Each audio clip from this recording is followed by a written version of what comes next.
it's on. There we go. I have 2 buttons to hit, apparently. So it's moved by the Deputy Mayor, seconded by Councillor Rawson, that the CEO proceed as instructed during the in-camera session.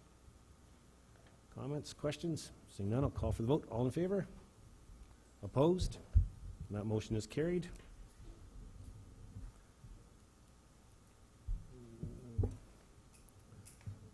Questions from the media and public, but there'll be none on this portion from the in-camera. Announcements or inquiries. Does any member of council have an announcement or an inquiry at this point? Seeing none, I'll look for a mover to adjourn us, please. Councillor Rawson, seconded by Councillor Mayotte. All in favor?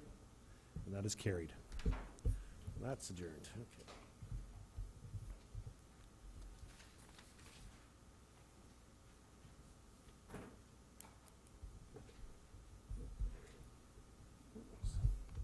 Give me a second, I'll just take this down to the clerk's and look at our paperwork. All this stuff.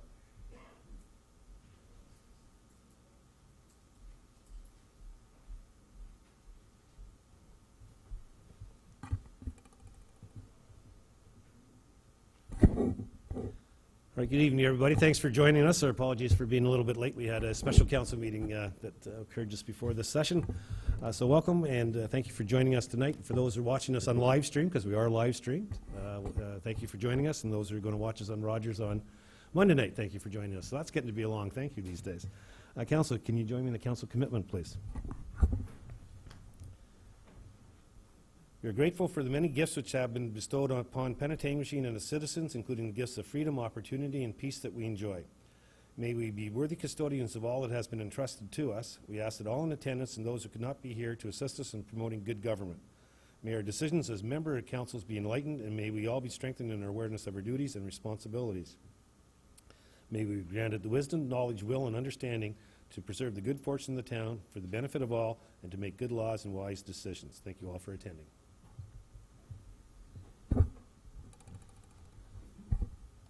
On agenda item 3I, it's moved by Councillor Saunders, seconded by the Deputy Mayor, that the agenda of the special council meeting of May 25th be approved as presented.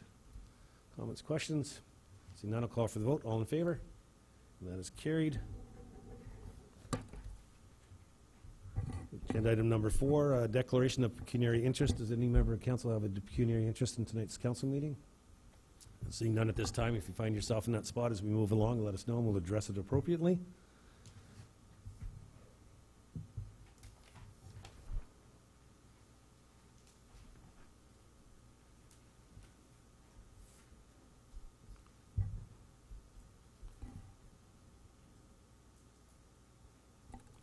Okay, moving on. Oh, sorry, I actually have the approval of the agenda as well that we have to approve here as well. Sorry, folks. So moved by Councillor Saunders, seconded by the Deputy Mayor, that the agenda of the regular council meeting of May 25th be approved as presented. Any comments on tonight's agenda? Seeing none, all in favor? And that is carried. Moving on to agenda item number 5, 5A. It's moved by the Deputy Mayor, seconded by Councillor Saunders, that the following minutes of the council meetings be confirmed and adopted as circulated. Committee of the Whole Report 2016-08. See agenda number 7 below, dated May 11th. Council minutes dated May 11th. Special council minutes dated May 13th. Special Committee of the Whole Report 2016-09.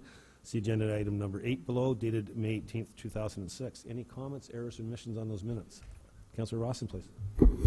Thanks, Your Worship. I was just making confirmation. I was following up with the clerk just to make sure that the 2 comments regarding the last Committee of the Whole regarding the curling club, it was pulled by the Deputy Mayor. The motion in the minute shows that it was carried. I believe that was defeated, so just said that's reflected in the minutes.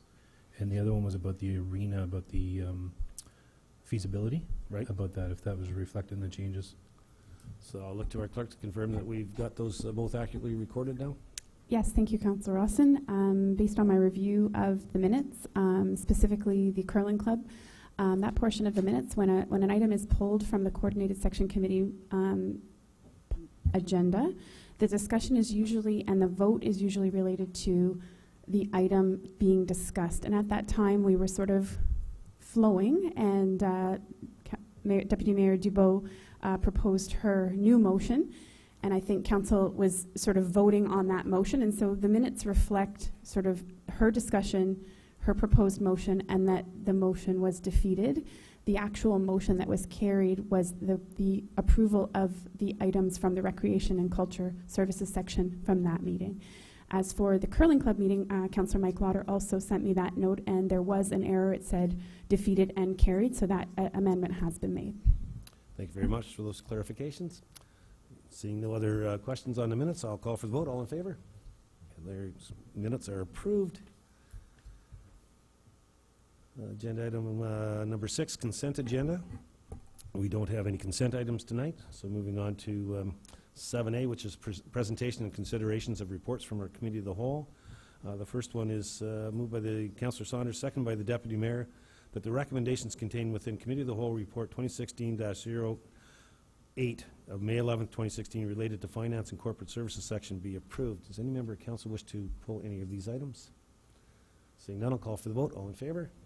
That is carried. Councillor Rawson, I'll give this for your approval.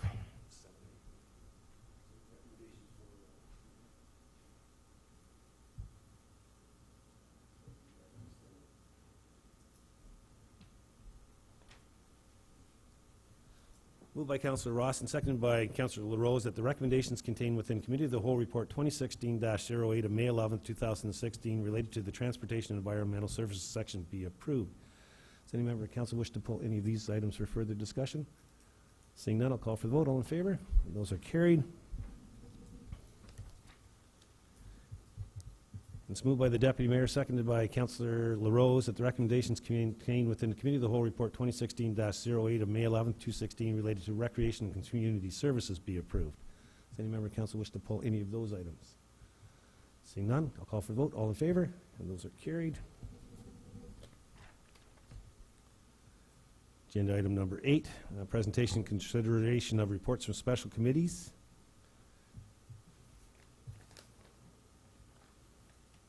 It's moved by Councillor Levy, seconded by Councillor LaRue, that the recommendations contained within Special Committee of the Whole Report 2016-09 of May 18, 2016, related to Planning and Development Services section be approved.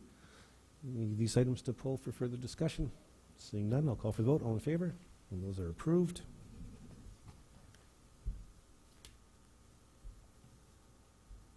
Oops, sorry, I missed an item in 7A. It's moved by Councillor Levy, seconded by Councillor LaRue, that the recommendations contained within Committee of the Whole Report 2016-08 of May 11, 2016, related to Planning and Development Services section be approved. Comments, questions, pulling any of these items? Seeing none, I'll call for the vote. All in favor? And those are approved.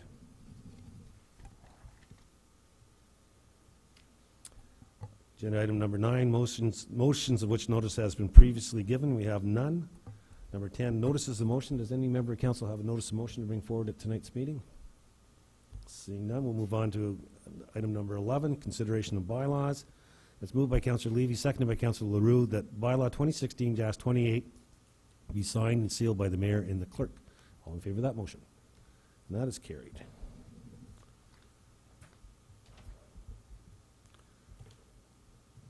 And item number 12, question period from media and public. I'm sure there'll be none because that was all bylaws and procedural stuff going through. Seeing no questions, we'll move on to, again, announcements and inquiries. Any announcements or inquiries? Okay, just seeing none. No, I guess I do have an announcement because June the 10th is coming up pretty shortly, and we'll have the unveiling of our new statues and our other additions to our park and some ceremonies with the Mayor Von Fleur France coming to join us. So that's June the 10th at our park, and that's a Friday. And Councillor Rawson, what time would that all be starting? I know you're closer to the action than I am. The festivities are starting at 9:30. 9:30 in the morning, and then goes to about mid-afternoon? 2 o'clock. Yeah, so 9:30 to 2 on June the 10th. A lot of activity in the park, and I actually saw the statues arrive here today. So I went for a jog to check them out, and they're still in the boxes, so I couldn't even sneak a peek. It was killing me. It's like Christmas. I got to wait. It's terrible. Item number 14, moved by the Deputy Mayor, seconded by Councillor Saunders, that confirming bylaw 2016-29 be signed and sealed by the Mayor and Clerk. All in favor of that motion? And that is carried. And so Council is adjourned at 7:18 p.m. Stacy. I'll just give a couple of minutes for Rogers to change the tape in the background. Just let me know when you're ready, Elizabeth.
Alrighty, so we're ready to go. So I'll call the Committee of the Whole meeting to order at 7:20 p.m. And the first item up in front of us is item number 2, which is the approval of tonight's agenda. Does any council member make any alterations, additions onto this agenda? Yes. Thank you very much, Mayor Marshall. I was wondering if council would approve flipping of planning and development items with transportation and environment, because by the time we get there, there'll be one citizen waiting throughout the entire almost the whole meeting. So if that works. We could move it right up to, Or just that one item, or the whole, whichever you think is best. we move the whole P&D section up first when we get to that. Council agreeable to that? Because we've got one guest, and why make them wait to the end? It's a beautiful evening. We try and get folks home. All right, we can do that. Any other changes? Seeing none, I'll call for vote. All in favor of tonight's agenda? And that is carried. Declaration of pecuniary interest. Does any member of council have a pecuniary interest in tonight's session? Seeing none at this time, if you find yourself in that spot as we go along, let us know, and we'll address it appropriately. Moving on to agenda item number 4, presentations and delegations, and that's for all our sections, and we have 3 of them tonight. And the first one is a presentation from the North Simcoe Agricultural Expo Agricole Association. I think we have Cindy Hastings and Phil DeBrune going to represent. So Phil and Cindy, oh, there's Cindy, I can spot you in the crowd. Yes, please. And Michelle, can you make sure the green light's on the microphone, please? Oh, right here? Good. Good. Welcome, Cindy. Welcome, Phil. The floor is yours. I'm not sure how I feel about this on the other side of the table. For those that don't know, Cindy is a council member of Tiny Township. Good evening, Your Worship and members of council. My name is Cindy Hastings, and you may have seen me at various functions. I am a member of Tiny Township Council and an excellent log sawer, right, Mr. Mayor? I believe I beat your time. She really beat my This is time. being recorded, right? Yes, it is. This is Mr. Phil DeBrune, who's one of the key drivers behind this event.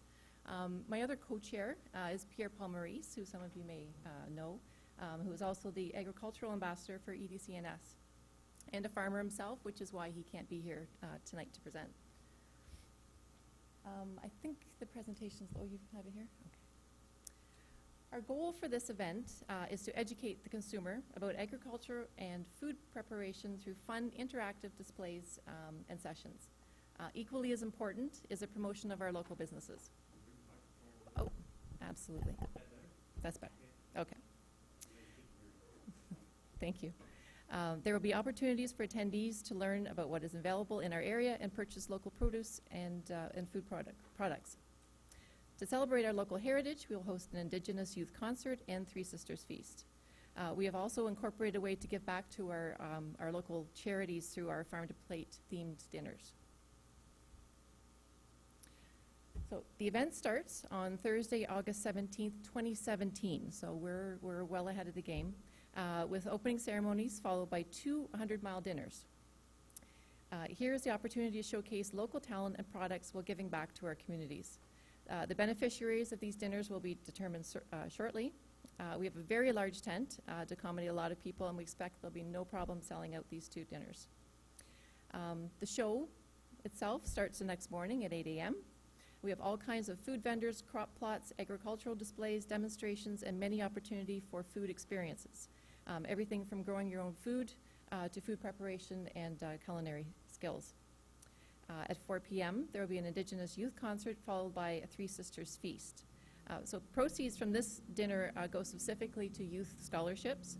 So 1, Indigenous youth pursuing any post-secondary education, and 2, any youth pursuing studies in Indigenous peoples, agriculture or the environment. So Saturday morning kicks off with the Breakfast of Champions, again farm-to-table theme with vendors selling locally sourced foods. The show continues with more demonstrations and experiences, and we'll close out Saturday evening with a large concert, and I have someone in mind, but he hasn't been firmed up yet. So just, I think there's a map next. Just so you know, this exciting event will take place, it's 4230 Crossland Road, so it's not too far from Wyville and pretty close to Woodland Beach. Next. So as this council may know through your tourism efforts, marketing is key. So in order to achieve our goals and objectives for the event, we need to get people to come. So since the word expo doesn't scream excitement to most people, we've come up with a new name, which is Farm Fresh Food Fest. So say that 10 times fast. This came about after numerous discussions with local marketing talent, so we're pretty excited about that. Also, farm to plate, field to fork are very popular, and we want to make sure that this is integrated throughout the whole event. And the new trend in destination marketing is experiences. So while we'll certainly have displays, we're going to focus our efforts for this event on many hands-on opportunities as we can. We're also hoping to feature some prominent local celebrities as well as a couple of well-known TV personalities. And some of you, one of our executive members has a connection with Frankie Flowers, who some of you may know. So he's very excited about the event. So I'll be more on that. So as with any large event, you need to pay for it. So TD Canada Trust has come on board as our title sponsor, and we're currently finalizing some negotiations with other large corporations. And Tiny Township is obviously very excited about the event, and we've committed funds and services toward this event because it hits a lot of key points in our strategic plan. So what would we like from you? We're asking for a financial contribution of $1,500 this year, $1,500 in 2017. These funds will be used to develop a comprehensive website, which is already underway. A lot of time and effort is going into this because we see this as not only a way to market this event, but a vehicle to promote our municipalities and local businesses all year round. The site will be fully bilingual, and the content will be constantly updated with new information about our area, heritage, agriculture, and of course everything food. The next slide, I know it's very hard to read, but we're starting the process of developing the website. So this is the map. So we're hoping to have this up in the near future. We're working with, trying to remember the Collaborative House, which used to be Home. Yes, thank you. So the next, when I have a presentation in front of our council, I always want to know what the benefits are to our municipality. So for the town of Penetanguishene, we would provide a link on our website so you can promote your tourism efforts. And we also, the money that's raised from the 3 dinners is going back to local charities in North Simcoe. And we'll also help support and promote local food businesses. So again, I'd like to thank you very much for your time. And are there any questions? I have a comment. I'm truly amazed at how fast you guys got this together and organized, and kudos. I mean, this is great progress by Herculean efforts, because I know when you started it was a seed of an idea that's turned into something very impressive. Well done. Comments or questions for Cindy? Seeing none, so in terms of the request for the money, Ted, how would that proceed to come up for council consideration for the advertising? Your Worship, we could do a staff report for next Cal. Okay, so it'll come up to a committee of the whole 2 weeks from now, and then council can debate and then ratify 2 weeks after that if it's approved. Great. Thank you very much for coming Thank out. you. Enjoy the evening. Thanks. Sorry, you didn't get to talk. Sorry. Moving on to item 4B, we have a presentation from our Economic Development Corporation in North Simcoe, and we've got Sharon Vey joining us tonight. So Sharon, welcome, and thank you for joining us.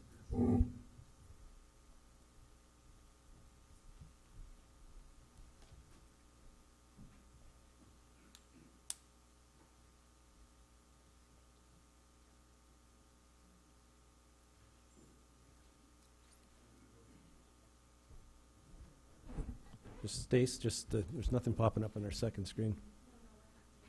Okay. Through you, Mr. Chair, Mayor Marshall, councillors, staff, and guests, I'm providing you an update on the actions since our last presentation to you.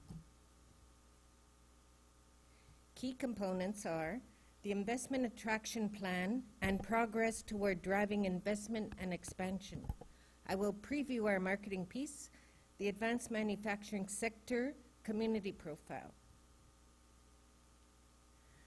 The only change in our EDCNS board is a vacancy. We are searching for a community representative, preferably with marketing and manufacturing experience, to augment our board talent. In the room today from the board is Roy Ellis, the EDCNS Vice Chair. Roy was the chair of our 2015 Prosperity Summit, and he remains the chair this year. He is also chair of the Manufacturers Roundtables. And Councillor Debbie Levy is on the board representing the town of Penetanguishene.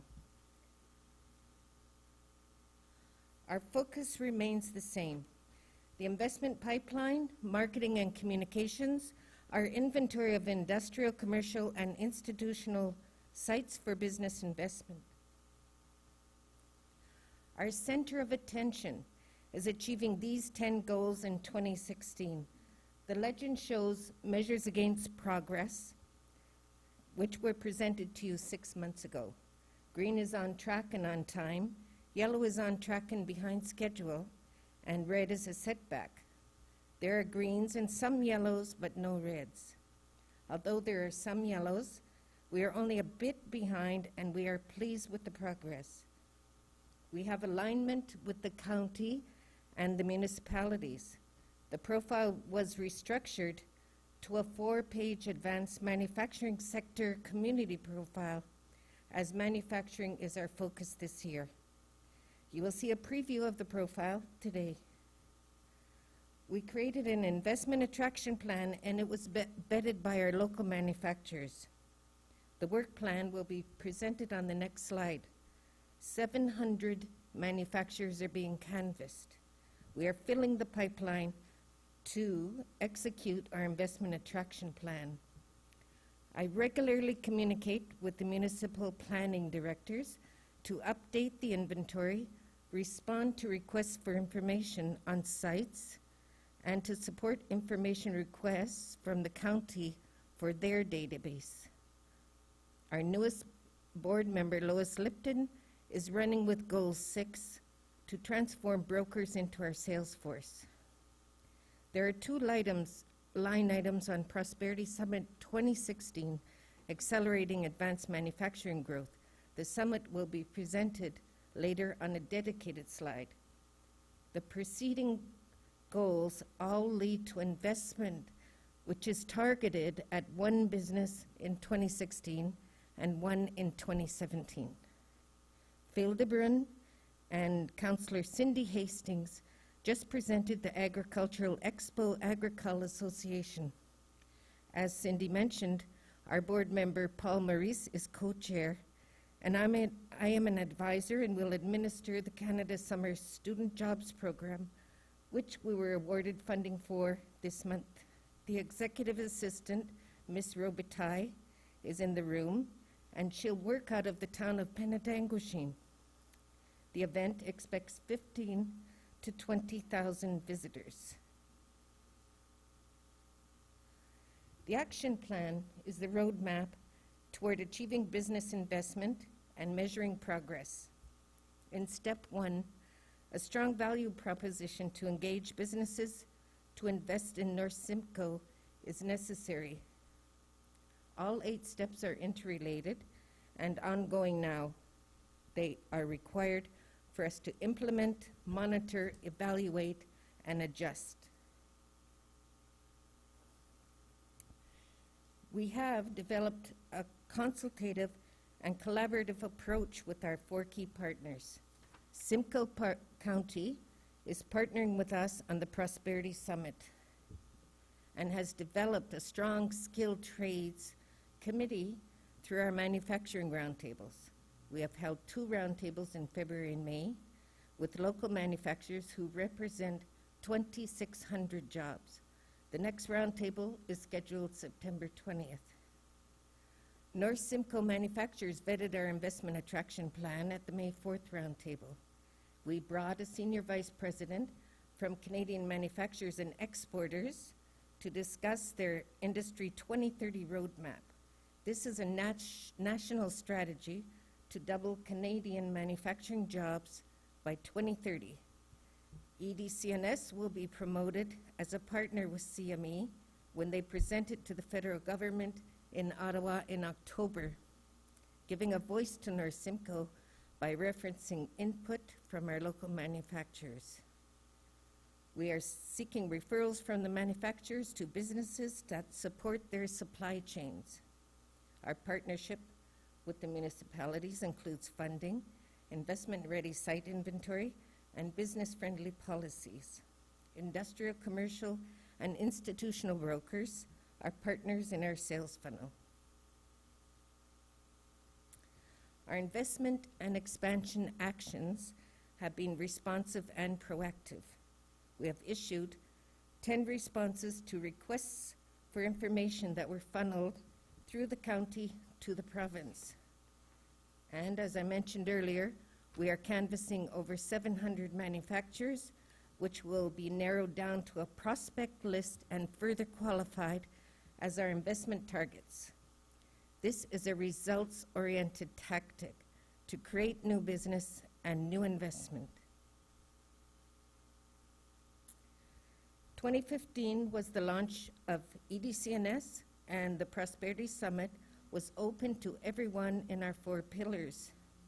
Our second summit, to be held next month, June 16th, Accelerating Advanced Manufacturing Growth, is by invitation only, with a focus on advanced manufacturing. Businesses that complement the supply chains of local manufacturers, including those who are suitable candidates for the CCL plant location, were invited. In alignment with our focus, the agenda addresses the needs of our manufacturers. Our keynote address is John O'Hara, President of Magna Closures, Magna Mirrors. He will give insight to the reasons Magna purchased Techform in Penetanguishene.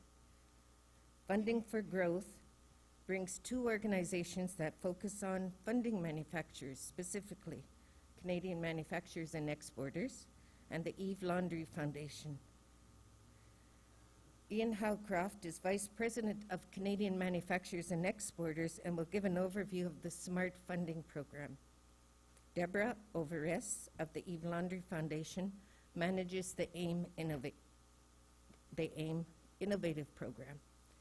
We also have a FedDev manufacturing funder attending the Prosperity Summit, Brent Court.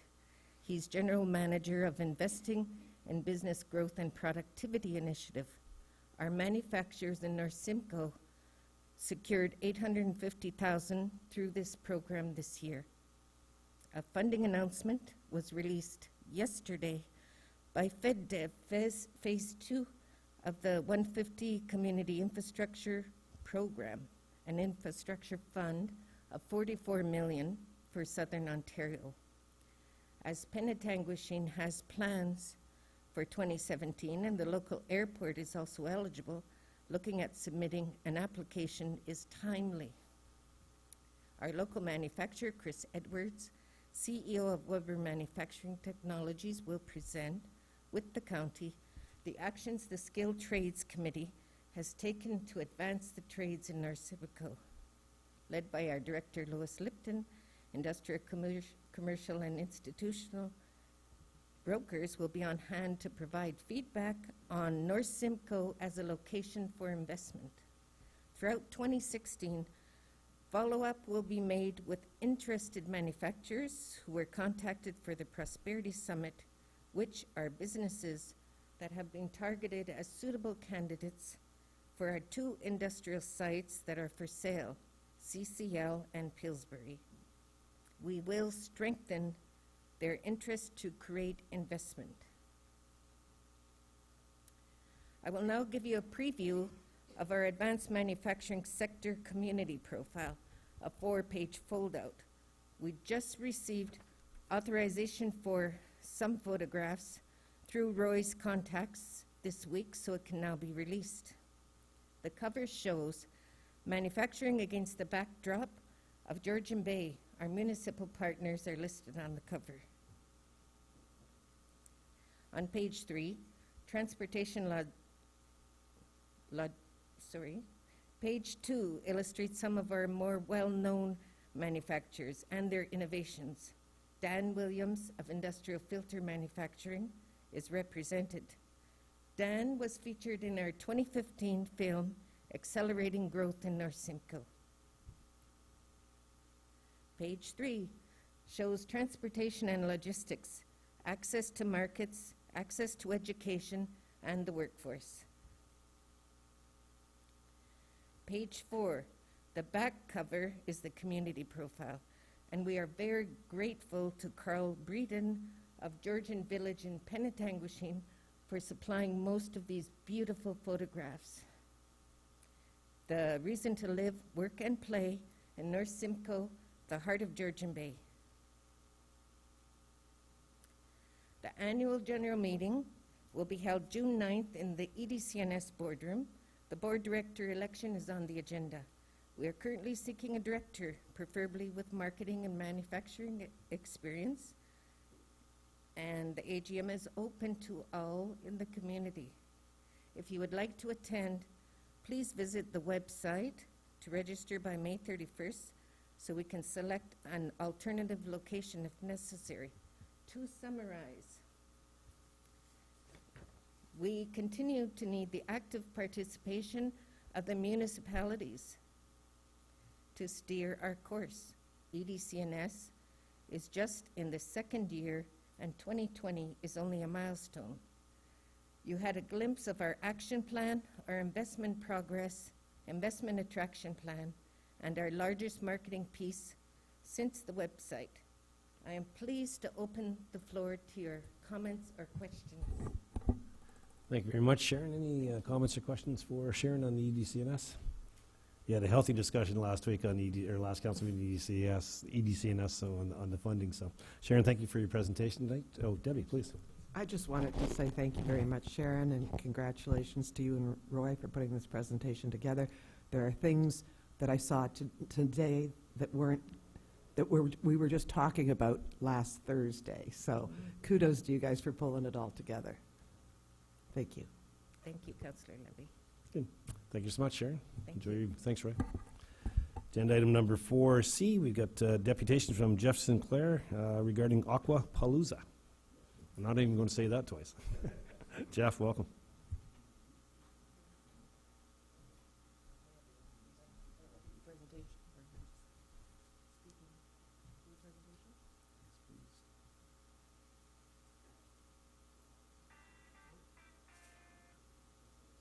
Does it have music? Oh, that's okay. It'll work without it. That's it? Okay, that'll work. Your Worship, council members, staff, ladies and gentlemen, I'll keep this quick. It's too nice a day to be inside, and this presentation's about being outside. So what I'm going to do is show you the presentation. Basically, if you can't read all the words, don't worry about it. I will highlight that portion of it afterwards. So this should be just under 3 minutes.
you go.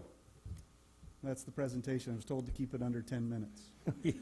And the proposal is fairly straightforward, that the town of Penetanguishene becomes the host partner of Aquapalooza Georgian Bay. Aquapalooza is held all across North America. This is the only event held on Georgian Bay, and it's the largest family-friendly boating event on Georgian Bay. My involvement is when Sea Ray Boats started it, it became a very successful entity, and then they realized it's not what they do. They sell boats, they don't do special events. So my staff and myself, we volunteer our time. Our goal is to break even. It cost me money a couple of years. Last year I broke even. I was very happy with that. What I'm willing to commit to, though, is with our partners, if the town of Penetanguishene agrees to be the host partner, I will guarantee that the funds are available, even if Just for Fun Marketing has to support it financially at the end of it. In the room this evening, already committed partners, we have the Park Bridge Group, and of course you've got a couple of those locations here in Penetanguishene. We also have the Pride Marine Group. They have 13 locations. MD Marine Insurance is also committed and on board. They actually sent me a note today saying we're getting our boats ready. Where is it going to be? And we also have Boating Ontario, which you should have a copy of the letter that was sent. They have meetings in Toronto this evening. So that's already in place. I would open the floor to questions. Thank you very much. Council, questions for our guest? Councillor Levy? Thank you very much, Mayor Marshall. What do you need of the town? I don't see any Basically- ask here. No, that's absolutely right. So as mentioned, the commitment would be $2,500, and that's it. Everything we do is on the water.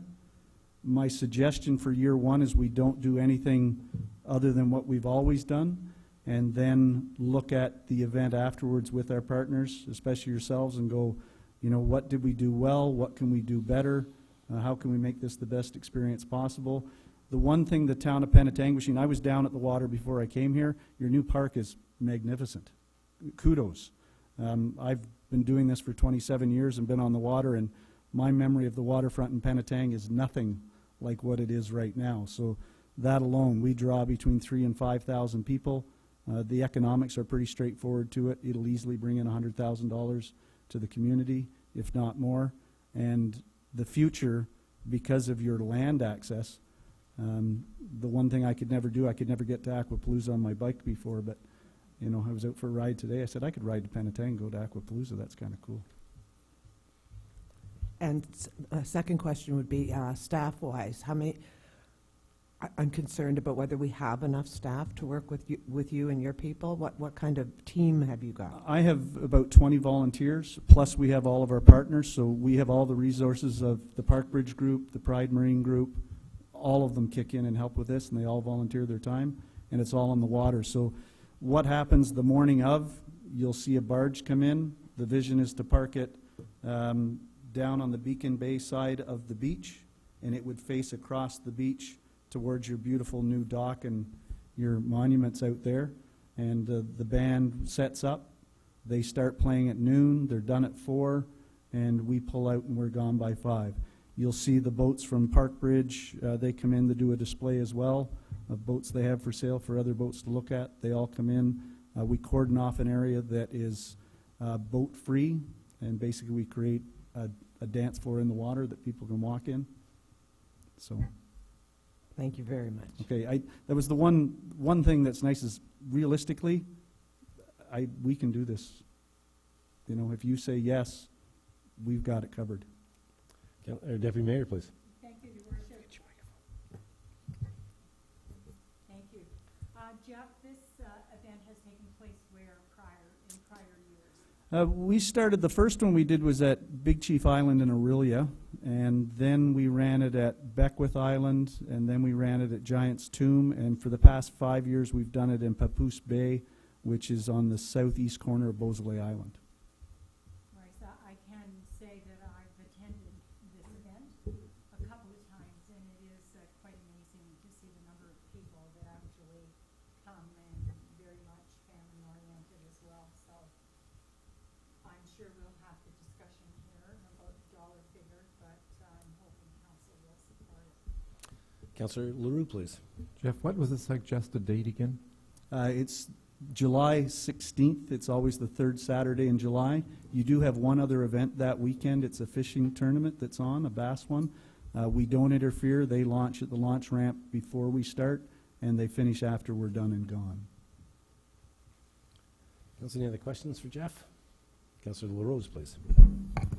Just one, thanks, Jeff. What was our $2,500 commitment to be used for? That's what covers our costs. So on the break-even scenario, all of our partners kick in, and you can ask, feel free, that's why they're here, to ask them questions as partners. That's why I thought it's better to ask them than me. It goes towards, we have to get a barge, we have to get bands, we have to get insurance, we have to pay for carpet, we have to pay for porta potty, a generator, so all of our hard costs. The event, when we did it upright, we had Northern Lights played the one year, and the budget's about $20,000. I've done it for a lot less. It just changes the quality of the entertainment. Good stuff. Any other questions, Council? Deputy Mayor, please. Yes, one more question. What about marketing? How do you go about that? I'm so glad you asked that. So you will get, in return to the financial impact to the community, Penetangwishim will also get about $50,000 in media promotion and coverage. We have that looked after already. Our media partners are already in place. So we've got 14 different radio stations that help promote it. We also have all of our web, so wateronthewater.com, plus all of our partners' websites that promote it as well. So that's looked after. Again, you don't have to do anything. If you want to put it on your website, great. If you don't, that's okay too. I think you'd be crazy not to, but yeah. Right. Comments or questions for Jeff? Okay. So seeing none, Jeff, just so you're aware, so under our Recreation and Cultural Services section later on in the evening, your correspondence comes up. At that point in time, council can receive it for information, put a motion on the floor to support the 2,500 and or ask staff to get back with the report. So that'll happen later on this evening. So you'll have some indication of our next steps That would before be the great. evening's done. I actually have a meeting tomorrow morning with the other partners, so if I can give them good news, that would be spectacular. Okay, it comes up later Thank on. you very much. so much. Do you have any questions for any of the partners? I think we're good. Thank you. Well done, thank you. Move on to agenda item number 5, items of reference, of which there are none. So we'll move into agenda item number 6, which is our section meetings, and we've agreed that planning and development would go first, so I'll turn the chair over to Councillor Levy, please.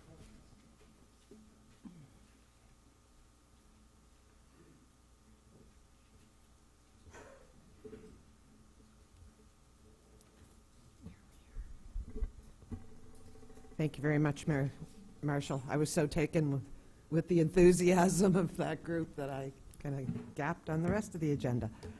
Are we going to do the entire planet?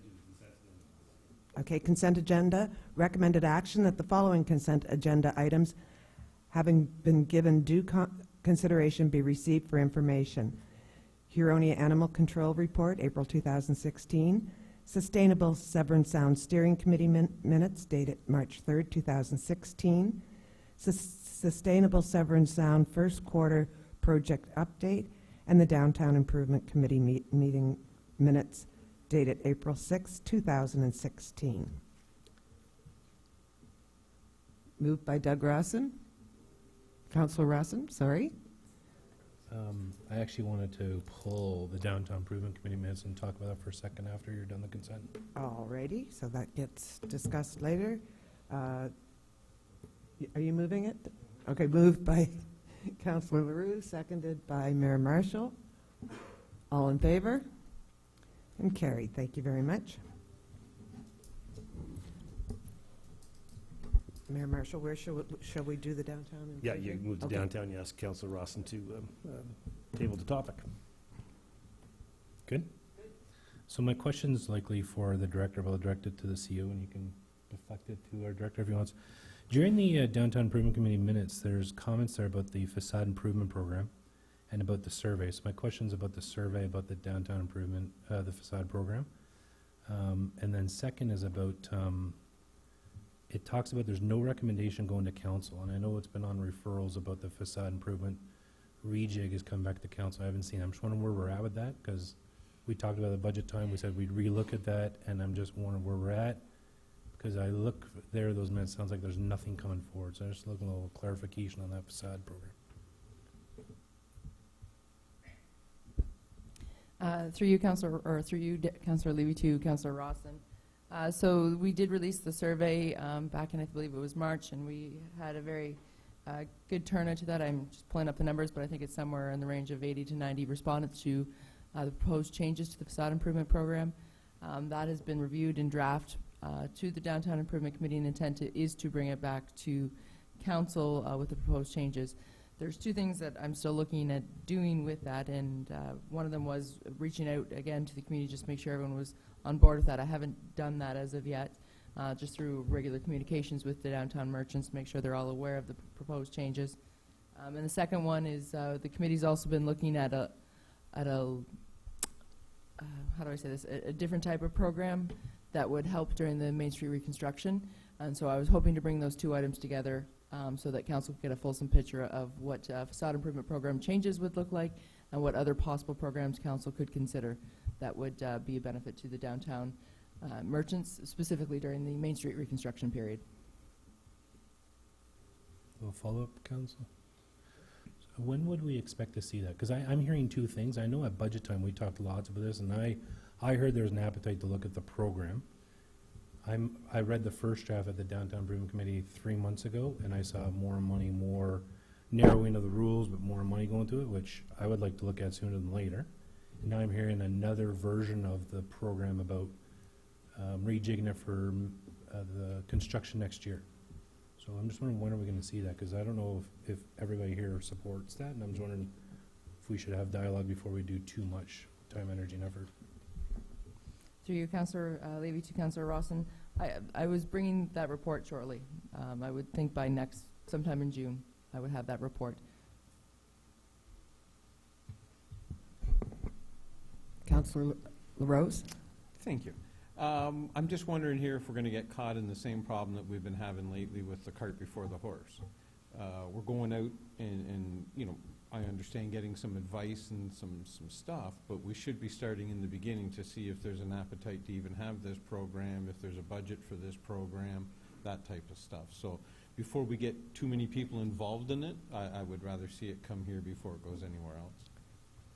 Thank you very much, Councillor LaRose. However, the preliminary work has been done, so I think if it gets to this body in June, we'll have plenty of time to make those decisions. The work's done. Thank you. Yes, Mayor Marshall. Yeah, thank you very much. And the other thing is, one of the reasons we have advisory committees is so they can give us advice. The only way they can give us advice is to actually do some research, get some input, get some data so that they can present the report. So I'm supportive of having the discussion, but I'm also comfortable that the committee needs to roll up its sleeves to get information to provide advice. So I'm happy with the process as it's unfolded, but anxious as Councillor Rawson is to see that report. Thank you very much, Mayor Marshall. Now, we vote separately on that now? Okay, and seconded. Mayor Marshall, all in favor? Carried. Thank you very much. Okay, matters for consideration, removal of site plan approval and repeal of bylaw 2009-54, which is a bylaw to authorize the execution of a site plan agreement for 36 Point Street. Recommended action that site plan approval for the development of the property at 36 Point Street be withdrawn, and that bylaw 2009-54, being a bylaw to enter into a site plan agreement for 36 Point Street, be repealed. This is a situation where a resident was wanting to develop his property as fourplex. He no longer feels he wants to go that route, so this is simply going back to simply repealing the bylaw that was going to allow him to have the fourplex and to return his deposits. Moved by Mayor Marshall, seconded by Deputy Mayor Dubo. Any discussion on this? Seeing none, all in favor? And carried. Thank you very much. Zoning bylaw amendment application ZA 1 2016 for 12 Point Street. Report on the results of the public meeting. Recommended action that a bylaw regarding application zoning bylaw amendment application ZA 6 2015 respecting 12 Point Street be presented at the June 8th, 2016 regular council meeting. Do I have a mover? Councillor Rawson, seconded by Councillor LaRose. Discussion? Mayor Marshall? Just in terms of this, so this is going to come up on June the 8th. I do know there's some citizen input. We our in-camera session went long last time, so I came up and understand some of the residents left. And so this is going to be noticed out there so that they know they're aware of it's coming up and they can reach out to council members with their thoughts, suggestions. So I just want to make sure that I felt bad when we were in so long that actually people actually moved before we got to talk about it. So I just want to make sure this is fair to the citizens in the manner we're proceeding. Through you, Councillor Levy, to Mayor Marshall. Under the Planning Act, I'm required to give notice to those who have made written or oral submissions or who left their contact information to be notified of any decisions made by council. So we do have a complete listing, and I think you're correct, there was about 10 names on the sign-in sheet from the public meeting last week who will also be getting written notice of whatever decision council makes on the application. Thank you very much for that. Thank you. Any further discussion? Oh, did I get a mover? Yeah, Yes. okay, good. All in favor? And carried. Thank you very much. Facade Improvement Program, 85 Main Street, Vincent Salon and Spa. Recommended action that the approval be granted for the facade improvement application respecting 85 Main Street, Vincent Salon and Spa, to a maximum of $600, subject to the following conditions in order to meet the eligibility requirements as outlined in the facade improvement guidelines as follows. Submission of all invoices, stamp paid, and/or receipts pertaining to the approved work. Facade, we'd go these individually, do we? Okay. Do I have a mover? Councillor LaRue, seconded by Mayor Marshall. Discussion?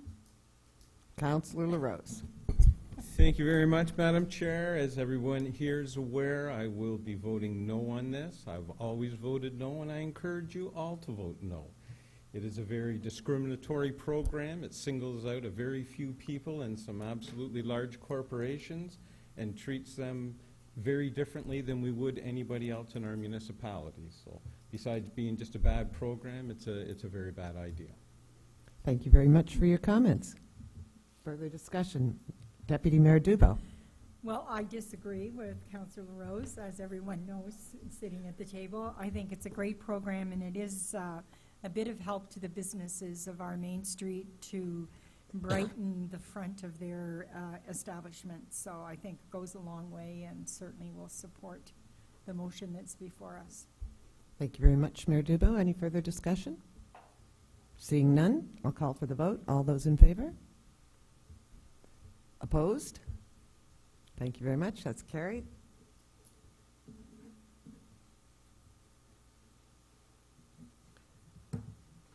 Facade Improvement Program, 87 Main Street, Arbors Flower Shop. Recommended action that approval be granted for the facade improvement application respecting 87 Main Street, Arbors Flower Shop, up to a maximum of $638.59, subject to the following conditions in order to meet the eligibility requirements as outlined in the facade improvement guidelines as follows. Submission of all invoices, stamp paid, and/or receipts pertaining to the approved works. Do I have a mover? Mayor Marshall, seconded by Councillor Saunders. Discussion? Go ahead, Councillor Rawson. A couple weeks ago, my colleague to my left called me Grinch, so I had to keep up the feast tonight. I don't support the program either. I have not supported any of these motions. I'm anxious to see the new program policy, so I'm not going to support this one either, but I do really want to see that new program policy come forward so we look at this through a different lens. Understood. Thank you very much, Councillor. Any further discussion? Seeing none. Oh, yes. Just one question. Just so we don't have to keep going through this year after year. Can anybody explain to me why we just pick on such a few people and that we decide not to help everyone? Well, initially, Councillor LaRose, it was started, and I must correct the Deputy Mayor, it's not a Main Street program, it's a commercial core. So our defined commercial, it's a beautification program to help encourage and enhance the commercial core and to give some minor assistance to, but we're not going to have this discussion right now, if you please, because next month we're going to have a broad discussion on the program, and the two of you can vote against it again this year. So it's a broader discussion that's not on the agenda tonight, but we will certainly be having that discussion, okay? Right. To why it doesn't include everybody. What makes it non-discriminatory? We'll have that discussion in June. Thank you very much. At this point, I'll call for the vote. All those in favor? Opposed? Carried. Thank you very much.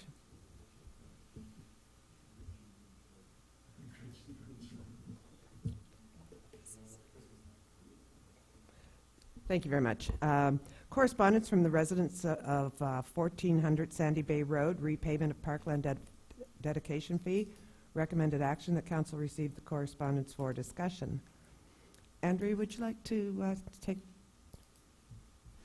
Thank you, Councillor Levy. I'll do my best to try and... Levy. I'll try my best to describe the correspondence from 1400 Sandy Bay Road. But we also do have Kathy Elsden Beeford in the audience tonight, so I'm sure she can supplement anything that I can't provide. The request is for basically a holding of the parkland and cash in lieu of parkland dedication for their severance application that was approved by the Committee of Adjustment back in 2013. If you're aware of the consent process, what happens is the committee assigns certain conditions to the approval of consent, and it's up to the owner to fulfill those conditions before getting a certificate from the town or from the Secretary-Treasurer, which their lawyer would then take and register the lot in the Land Registry Office, so it actually creates the parcel of land. Once the town issues that certificate, the town really has no involvement left in whether or not that land ever legally gets created. The owner of the property or their solicitor has 2 years to register that certificate, and if they don't register that certificate within those 2 years, it's deemed that there was no consent given, so no severance of the land was actually given to the property. So the owner of 1400 Sandy Bay, they're prepared to finalize their consent. However, the property is up for sale, and they're not sure as of yet whether or not the sale of the property will happen with the severed lot, or will it be the whole property itself. So they're asking the municipality whether or not we would hold that cash and be in a position to refund it if they never severed or finalized the severance with the Land Registry Office. So that's the essence of their correspondence. Just to let you know, I did speak to the town solicitor about that, and he mentioned that there's no reason why the municipality can't do something along those lines. He advised that we should have, it should be a council decision on whether or not to do this, and that we should have some sort of agreement in place with them to understand the who and what and where sort of aspects of when the money gets refunded, who gets refunded to, what are the legal obligations of the municipality and the owner, so forth. So that was his advice to us. In my experience, I've never had a situation like this, and I touched base with a couple other planners that I know, and nobody I know has actually encountered a situation where we've been asked to hold on to the money and not deposit it right away, just in case the certificate never gets registered. However, given that, it doesn't mean that it's legally not impossible for a town to do, so it is at the will of council. Thank you very much, Andrea.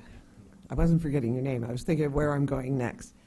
Does anyone here have any questions of Andrea on this issue or of Kathy?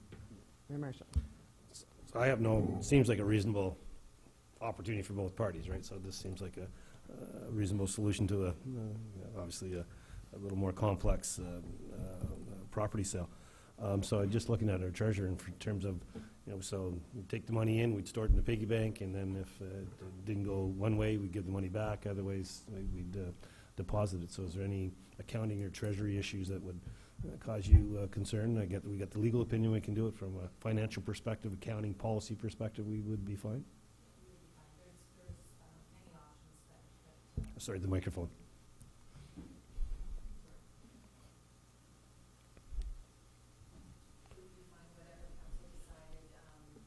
Now you got to turn it on. It's a very complicated system. Whatever council decided we could make the arrangements for, whether it be actual cash exchanging hands, check on deposit, letter of credit, or financial agreement as per whatever the lawyer directs. So really, it's doable. Yes, Councillor Levy, then I'd put a motion on the floor that we, I don't know how we craft that up. I'll look to Stacey to help me with that we take the money, we hold it in reserve, I guess, if that's the right word, until such time as clarification on a property sale occurs. Andrea? We got to buy some more. And I'd be looking for a seconder in that. Oh, and Councillor Saunders would second that for me. Councillor Saunders, thank you. Where were we? Sorry, Andrea, just to clarify, proposed motion. Yeah, thank you. That's all I was going to do, is try and clarify the motion itself. I would suggest something along the lines of that agreement be presented to council at their next meeting with respect to the payment of the cash in lieu parkland dedication fees regarding 1400 Sandy Bay Road. So that agreement would come forward to council the next meeting, which would outline, as some of Carrie's comments about how we're going to hold the money, whether it's going to be deposit, when it's going to be refunded, who's going to hold the money, are we going to charge interest, all of those sort of intricacies that would be included in the agreement would be presented directly to council, or would you like to see that agreement at the next committee of the whole and proceed to the bylaw to authorize that agreement at the next council? I would suggest, since it's just legalese, that you present it to us at the next council meeting. I don't see that it's great complicated, as long as the legal wording is correct. You good with that? I was going to suggest committee of the whole, but I mean, if the agreement comes up to council and we like it, we can approve it, it's done. If not, we could refer it back to staff, so I'm okay at council. Okay. Yeah, so I'm moving what Andrea said and it's seconded by Councillor Saunders. Perfect. All in favor? And carried. Thank you very much. Just referrals, I think, Deb. Moving on to referrals, that the Planning and Community Development Services section endorse the following additional and existing referrals to upcoming agendas and staff. Promotion of Development and Growth annually, Thompson Road West Extension, June 2017. Development Charges, Targeted Incentives and Opportunities, June 2017. Legal Opinion on Draft Plan Approval, Subdivision, Spring 2016. That would be like now. Land Inventory Report, April 6, 2016. Agribusiness in the Industrial Zone, April 2016. Secondary Suite Report, 2017 to 2018. Facade Improvement Program, April 2016. Point taken, gentlemen. And they've had the answer to that, and the answer is June.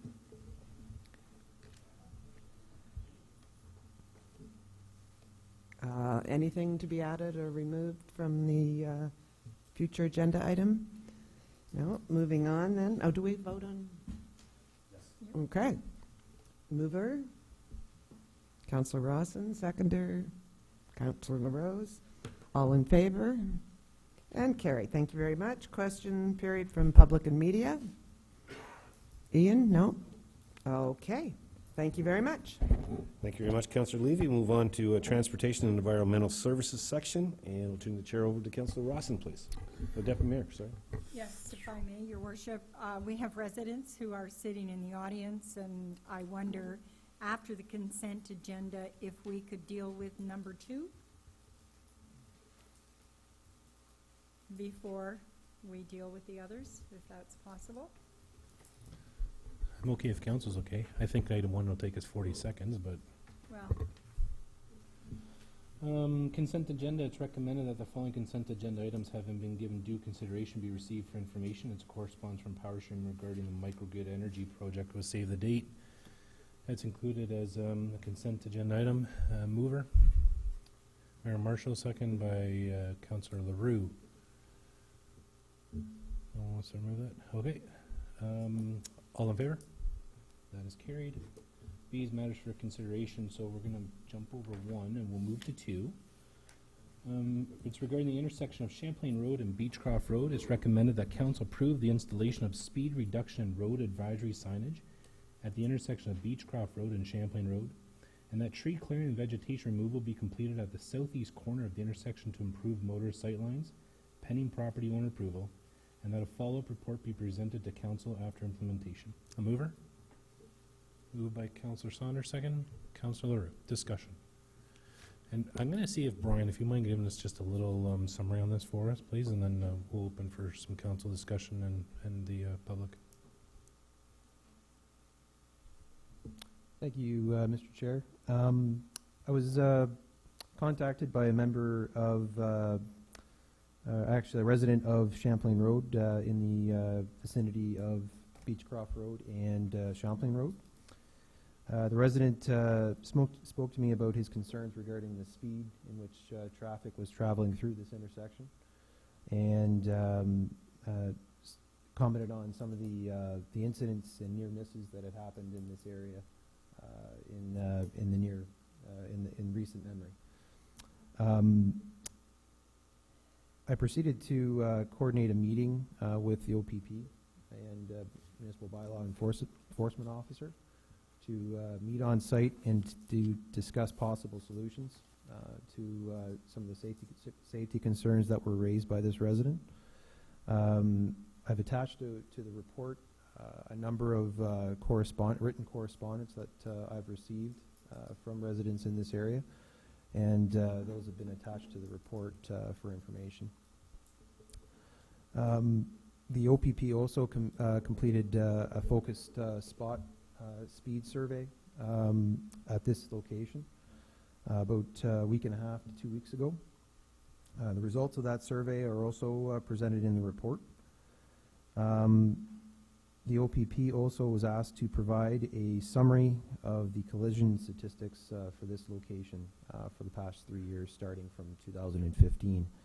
I should note that there was 2 motor vehicle collisions in the spring of this year. One on February 10th involving 2 vehicles, which involved encroachment onto the opposing travel lanes. No charges were laid on that incident.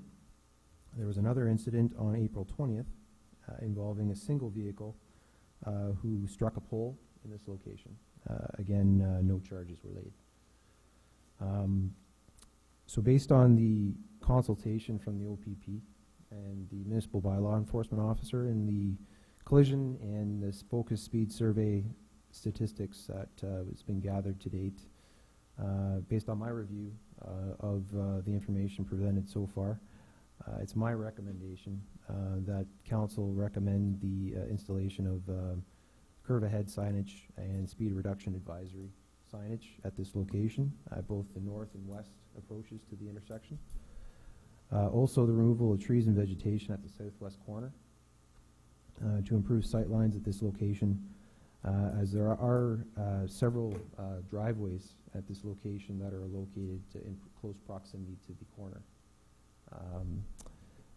The request from the resident that brought this to my attention, they would like to see stop control at this intersection.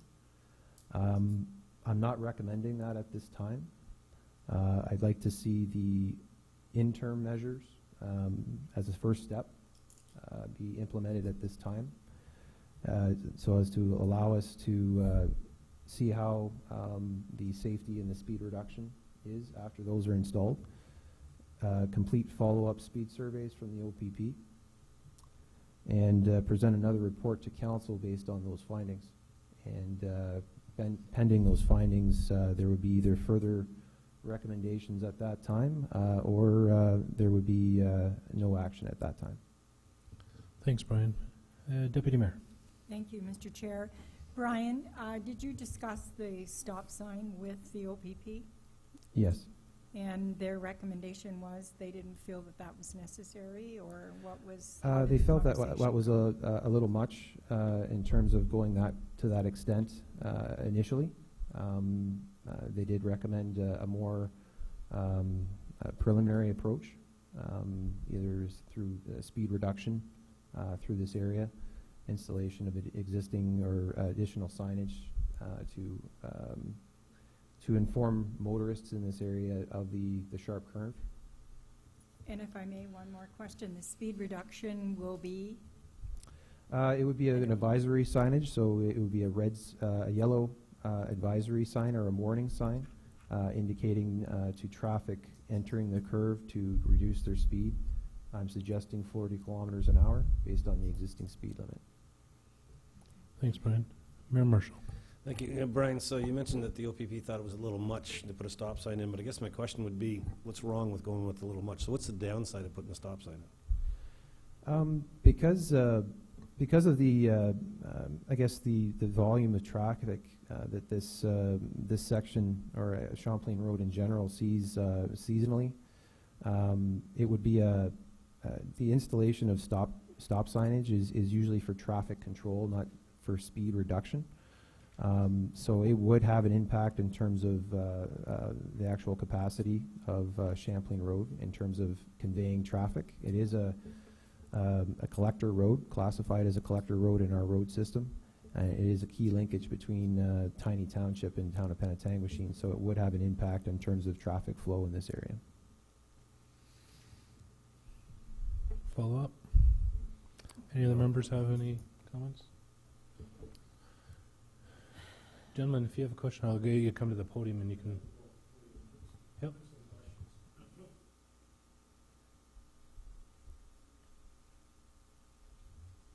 I'm sure everybody here is familiar with that section of road, and it's cambered. You want this on? It is on. The road is cambered, like the Indy 500. You know how they camber the road? So when the cars come up there, they can hit the accelerator. Gravity helps them go around the corner. And that's what they do. That's what I see them do. There's traffic control now because of the potholes. So that the OPP can do all the surveys they want, but nobody's going to go whipping through there at 90K when you're going to damage your car with the potholes. I mean, nobody's that stupid. Well, there's some people. Anyway, there's been at number 2 Beechcroft, they've had vehicles right up on their lawn where people couldn't make the corner. And the fellow in 179, he was turning into his driveway, making a left-hand turn, and a guy passed him on the left-hand side. When I go into my driveway, either I put my hazard lights on or I put my signal on, and people are right behind me. I've had company that'll go by my driveway, pull in, wait till the cars go by, and then they'll turn and come back in. My neighbors at 179, they got 4 children. One just started driving, one's taken lessons. They are less than 20 meters from the corner. That gives you seconds to make the decision when you're going out. Now take the winter time when you have snow. When I sit in my vehicle, my sight line is 42 inches.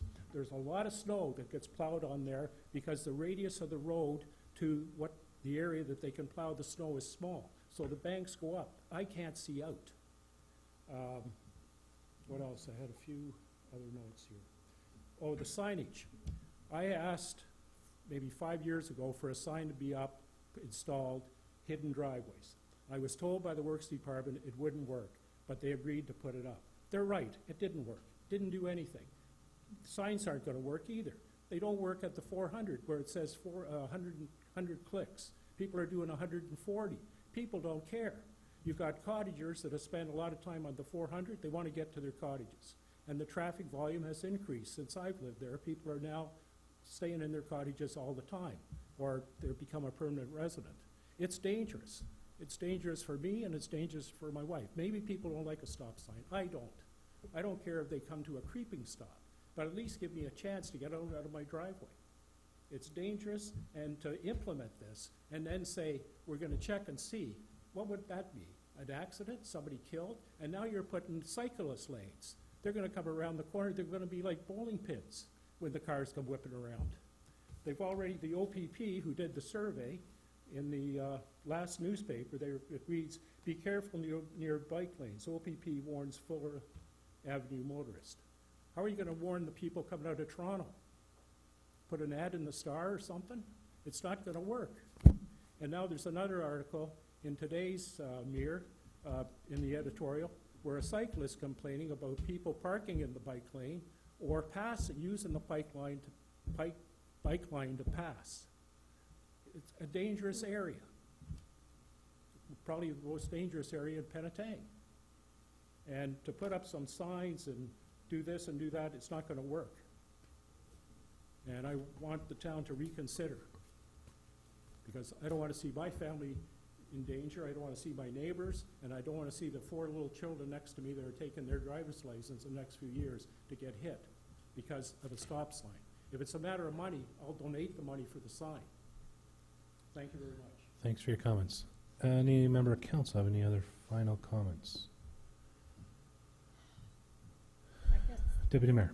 if I could ask, when the repaving takes place, will they still do the same idea of how the pavement goes like this? I'm not sure what to call that, Brian, but would the paving be the same, or would the paving be different so that it would help the situation?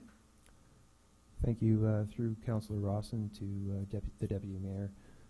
No, it will be changed. The camber in some places is actually in excess of 13 to 14%, which is quite excessive. We would actually reduce it to a crossfall of 2%. So that will have a great impact in terms of the speed, the rate and speed in which traffic will be able to go through that intersection. Thank you. Thanks, Brian. Councillor Mayotte. Thank you, Mr. Chair. To Brian, I'm looking at the pictures here, and I know what he's saying, the way he's curving and all that. Now, you want to cut the trees, if like I'm going towards Tiny, I guess, the right-hand side, how much of property do we own there? Could we cut that corner by using our property? I know we're gonna do it extra money, but instead of having a curb, cut it. Obviously, we gotta own some property there that we can cut into and just eliminate that whole curb. And you're talking about reducing the radius of the curve? That's what I'm looking at. Okay. Because obviously, I know we own so many feet from the corner. So instead of making a round, like going this way here, if you can cut the corner, it'll be an easy corner to take instead of sloping, like the gentleman was saying. You know, you're sloping this way here, I understand what he's saying. Well, okay, eliminate that. Cut across. Take that corner right out. Can we do that? Do we own that property? What kind of cost are we looking at, or can it be done? Brian? I would say I would want to look at it a little bit further before I gave you a final answer, but I would say that the space is pretty tight at that intersection, and the fact that both road allowances, the west approach and the south approach, are virtually 90-degree angles, that you would need a considerable amount of space at that location to widen the radius of that turn. Thanks, Brian. Mayor Marshall. Thank you very much. I think we've recognized there a problem once you start putting up caution signs and you start changing the speed limits and you start trimming trees. That tells me there's an issue to be addressed. So I'm going to vote against this motion because I think the stop signs, I think everybody, the OPP, or residents, even yourself, Brian, once you start to make moves towards correcting a problem, identifies in my mind there is a problem. I don't think there's an overextension to put a stop sign in versus doing the other thing. So I'm going to vote against this motion because I think a stop sign's more appropriate. Councillor Rose. Thank you, Mr. Chair. Being the one person in the room that rides that road at least twice a day for the last 40 years, when you look at that intersection, what the OPP had said was there's been 3 minor accidents this year and none for the previous 3 years. If you look at a daytime stop of a half an hour between 3:30 and 4 o'clock, 87 vehicles. It is one of the busiest collector roads in our town. It'd be like putting a stop sign in the middle of Fuller Avenue, halfway going to nowhere. There's no need for a stop sign. I go around that corner every day. I've tried and tried since speaking to this gentleman. 25 clicks is about as fast as you can get going. I took my son's sports car. I could get another 5 or 6 clicks faster than I can in my van. It's not a big problem. A stop sign would be absolutely horrendous. Absolutely. Thanks, Councillor Rose. Brian, my question is, we've talked lots about traffic calming on Main Street. We've put a lot of engineering work, and we've re-looked at stuff many times, I would argue, when we didn't want it. I'm wondering if we've used that same lens with Champlain, because since this has surfaced, I would echo what the mayor said, there seems to be a problem. We're trying to find a way to solve the problem. Have we used a different lens other than a marked cruiser to count cars over a 30-minute time frame, which I would argue is probably not an accurate reflection because everyone slows down when they see a black and white. So have we used another way to evaluate what this looks like so we can come up with a long-term suitable solution? I would say, I'd agree with you. Yeah, there's not a whole lot of hiding places at that location in terms of a cruiser. I mean, the preliminary measures that are being proposed are our initial step. Further to the mayor's comments about putting in a stop sign, I agree it would stop traffic. That's what a stop sign is meant to stop traffic and control traffic. I would say that I would recommend baby steps in terms of proceeding along that line. It would have a big impact in terms of flow. There are other ways, further to your suggestion, Mr. Chair, that we could implement a further radar tracking device at that intersection to count traffic. That's not a police cruiser. Set it up for a longer period of time and to get a more in-depth look at that intersection. And then we could report back to council on the results and make perhaps a more informed decision. But based on the discussions I've had with the OPP and the bylaw enforcement officer and the records for motor vehicle collisions at this intersection and albeit the short but brief speed survey, I don't think right now that a stop sign is warranted at this location. So Brian, I'm going to support this motion. I support what you're saying. I think not supporting this and doing the stop sign might not be the right thing. I'd like to get more data, and if we could look at other ways to get more data, make a statistical look and data look as opposed to emotional response, that's what I would support tonight, and I would hope we can make a plan to make that happen and we don't sit for long. Like, let's make a plan to make that happen sooner than later. Councillor Levy. Thank you very much. I just also wanted to mention the air quality issue with each stop sign. I'm sure, Brian, there's an equation where you take a stop sign and you take the quantity of vehicles and come up with how much harm we're doing to the environment with every new stop sign they add. Brian? I guess I'd like to add another note to my comments as well as it would be, because there's construction ongoing on Champlain, that I would say that any numbers would be a little skewed over the summer months. I would probably wait until the fall when the construction is off. You probably wouldn't get the summer rush traffic that you would be getting at this time of year, but it would give you a good indication of what the local traffic is at the intersection. So if we're going to go to a more in-depth study of this road, particularly at that intersection, I would recommend that we wait until after construction, because we're not getting a good picture right now because we're in the middle of construction. I would agree, and I thank you for that. Councillor Saunders. Thank you, Mr. Chair. Brian, if you're driving eastbound along Highway 401 and you want to get off on 400, and you go down that off-ramp, there are rumble strips along there to try and encourage you to slow down. In other places in the province, to encourage you to slow down, and particularly residential areas, they put in speed bumps. Have you given any consideration to either or rumble strips or speed bumps along that area to try and encourage people to slow down? Through Councillor Rawson to Councillor Saunders. Rumble strips, no, but that is something that we could take a look at in terms of a traffic calming measure. I would want to take a look at that in terms of its effectiveness at this location, or of its applicability at this intersection. Speed bumps, I would encourage against that, because if you put speed bumps in the road, it prevents problems in terms of plowing in the wintertime. The only reason I bring it up now, Brian, is particularly your comment about the construction that's going to be going on. It seems to me if we're going to put rumble strips in when the construction is going on, it would be the time to do it. And it is, I can see that speed bumps are a harsh measure. Rumble strips, in my experience, are a less harsh measure that seems to accomplish the purpose of slowing people down. Council, any final questions, comments? I'll get you to go to the podium. We'll give you 2 minutes. Yep, just up to the podium there. I have a very loud voice. I'm a slight Dutch accent, so you will understand me. I also speak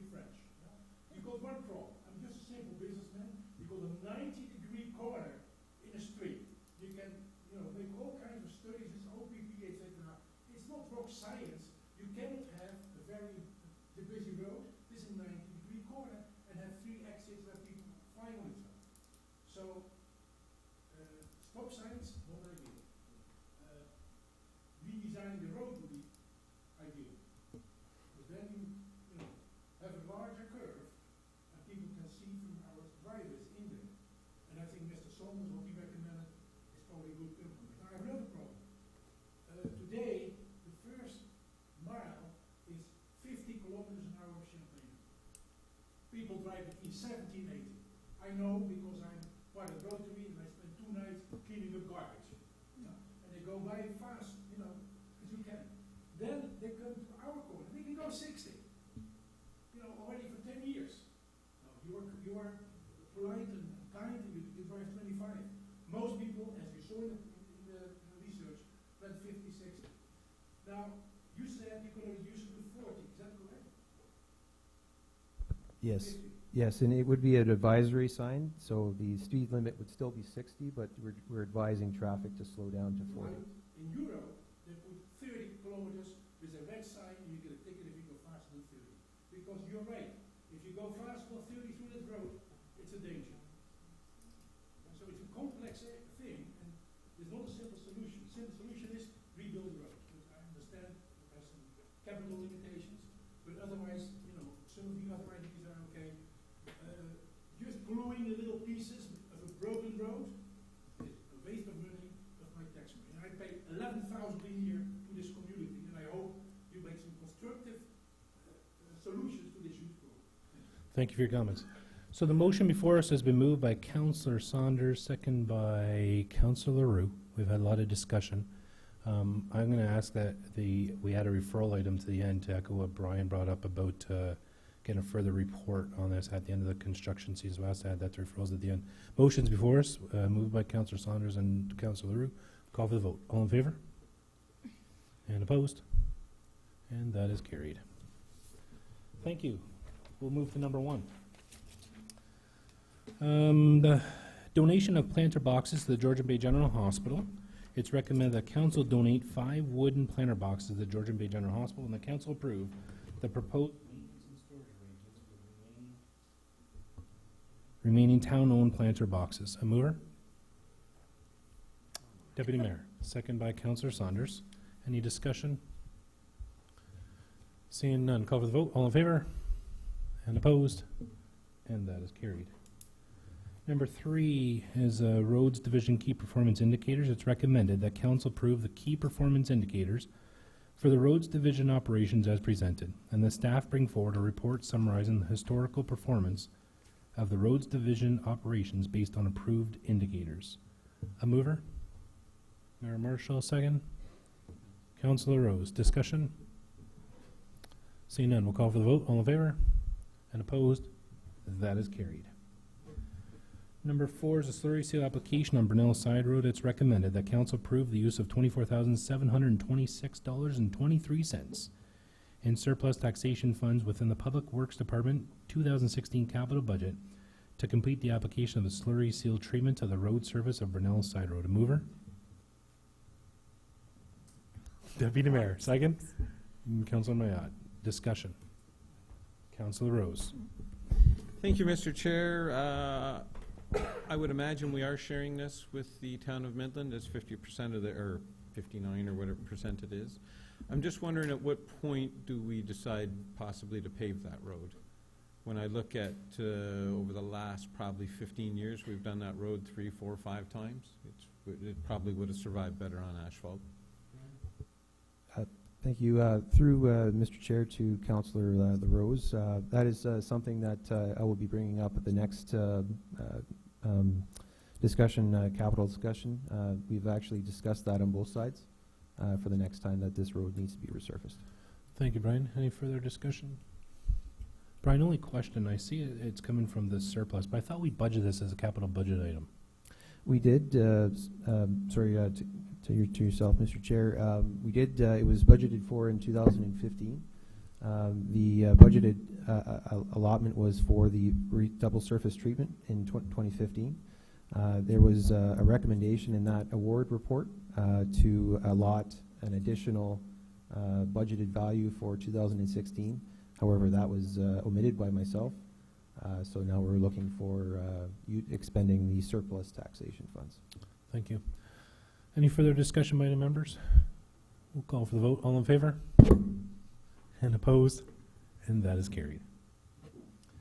Number 5 is the Thompson's Road West Extension update. It's recommended the council receive the report for information discussion and that the construction phase of the Thompson's Road West Extension project be deferred until development charge reserves are available to fund the project, and that the Main Street reconstruction project proceed as scheduled prior to the construction of the Thompson's Road West Extension.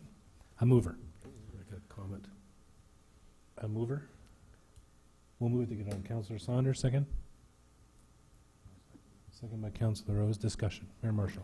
I'm all in support of this motion to have the discussion, but council has to do a reconsideration before we can have this conversation. So we passed a motion that we would actually do that intersection before we proceeded with Main Street. So we have, council has provided direction, voted on that direction, and made a commitment. So I think we need to call for a motion to reconsider so that we can table this conversation. I'm quite happy to have the conversation, but procedurally, we've got direction provided, so we've got to call for reconsideration.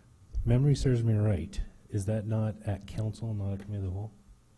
I thought last time when this served us, that was a council, not a committee of the whole, just for clarification. Which would mean then it would have to come off this agenda and Go have to the reconsideration. I think Councillor Rawson's correct. The reconsideration has to be at council. But we can't, in my opinion, Stacey, and I look to you and Ted, we've got a motion, so council cannot discuss this until we agreed to have the reconsideration of that previously decided upon issue, and that a member who voted in favor of that Main Street or Thompson being first has to move that. So clerk or Ted, clarification? Mayor Marshall is correct. This item, you're both correct. The item would be ratified at the council meeting, so the motion for reconsideration would need to come through a council meeting. And I think that if this motion is to be considered, perhaps it's a refer back to staff so that it can be brought forward for reconsideration at the next council meeting. So this was moved by Councillor Saunders. Mr. Chair, if there'll ease things, I'd be happy to withdraw my motion. And Councillor Rose, you said? I'm good with that. Okay, so we'll defer this back to staff. Everyone okay? Thank you. Sorry, Councillor.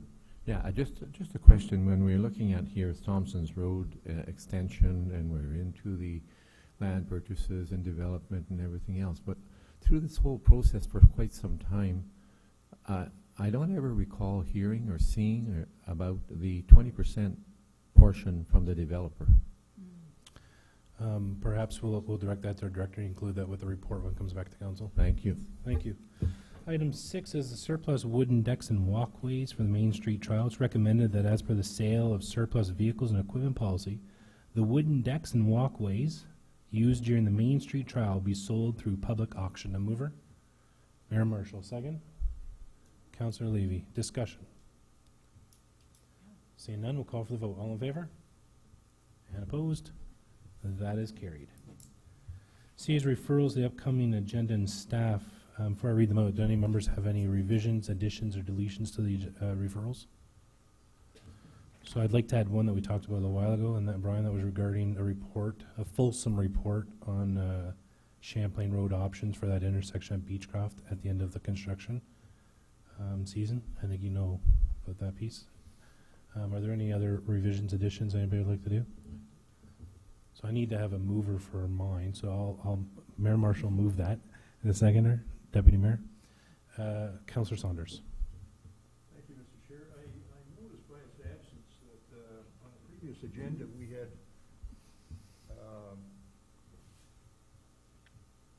asked for the process of tendering the Main Street to be put on an agenda. I haven't heard it dealt with, and I haven't seen it on an agenda. I'm just wondering if it slipped through the cracks. I see it on the referrals here coming up for June 8th, and I believe it's coming up one of our next meetings, Main Street tender. Brian, is that correct? That's correct. Okay. I saw a couple other hands regarding referrals. Councillor Levy. Oh, no, that's not referrals, sorry. Okay. Councillor Rose. Thank you, Mr. Chair. I believe that we had talked about getting the bus numbers from the transit system. Was supposed to be a monthly flow through, and we haven't had any since Christmas. I'll turn to the CEO. Is that a standing item? Is that coming up in the future? Do we need to add this referral? Is this the right? Yeah, Mr. Chair, perhaps add it as a referral item. I know we did get some, but we have not recently received any more, so. Okay, so, Councilor Rose, are you saying monthly transit? Correct. Okay, we'll add that to referrals. So we need a mover for that, Councilor Rose. So Councilor Saunders is going to move that, seconder for that motion. Councilor Levy. Are there any other additions, revisions to the referrals? Councilor Okay, Levy. I'm going to throw this out there. I kind of missed the boat, but I'm asking for some indulgence. When Brian brings us back further information on Thompson Road, I'm wondering if what could be included would just be a two-lane temporary extension to be increased to the 4-lane ultimately, and just with a base coat of asphalt. I think with fairness to our process that the mayor brought up, that's not appropriate for here. I think we'll Okay. talk about that at the council.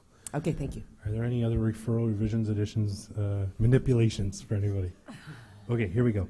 That the Transportation Environmental Services section endorse the following additional and existing referrals to upcoming agendas and staff. Thompson Road extension options, key performance measurements for road operations, best practices for the redevelopment of Main Street, Severnstown Environmental Association Park Maintenance Plan, Thompson and Main Street intersection design, Penetanguishene bus identification, Main Street tender, policy re-road direction amendments, the transit monthly data, statistics, and the report on Champlain Road and Beechcroft post-construction. I'm sorry, Councillor Saunders, what was yours? Okay, a mover for all those. Councillor LaRue, second by Councillor Levy. All in favor? That is approved. Carried. Questions from the media and public? We're adjourned, Keeney. Very much. Thank you very much, Councillor Rawson. And we'll move on to Recreation and Community Services, and I'll turn the chair over to Councillor LaRue, please. Sure, Councillor, 5 minutes? Sure. We'll take 5.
Alrighty, I'll call us back to order, and we're in Recreation and Cultural Services, and the chair belongs to Councillor LaRue, please. Thank you, Your Worship.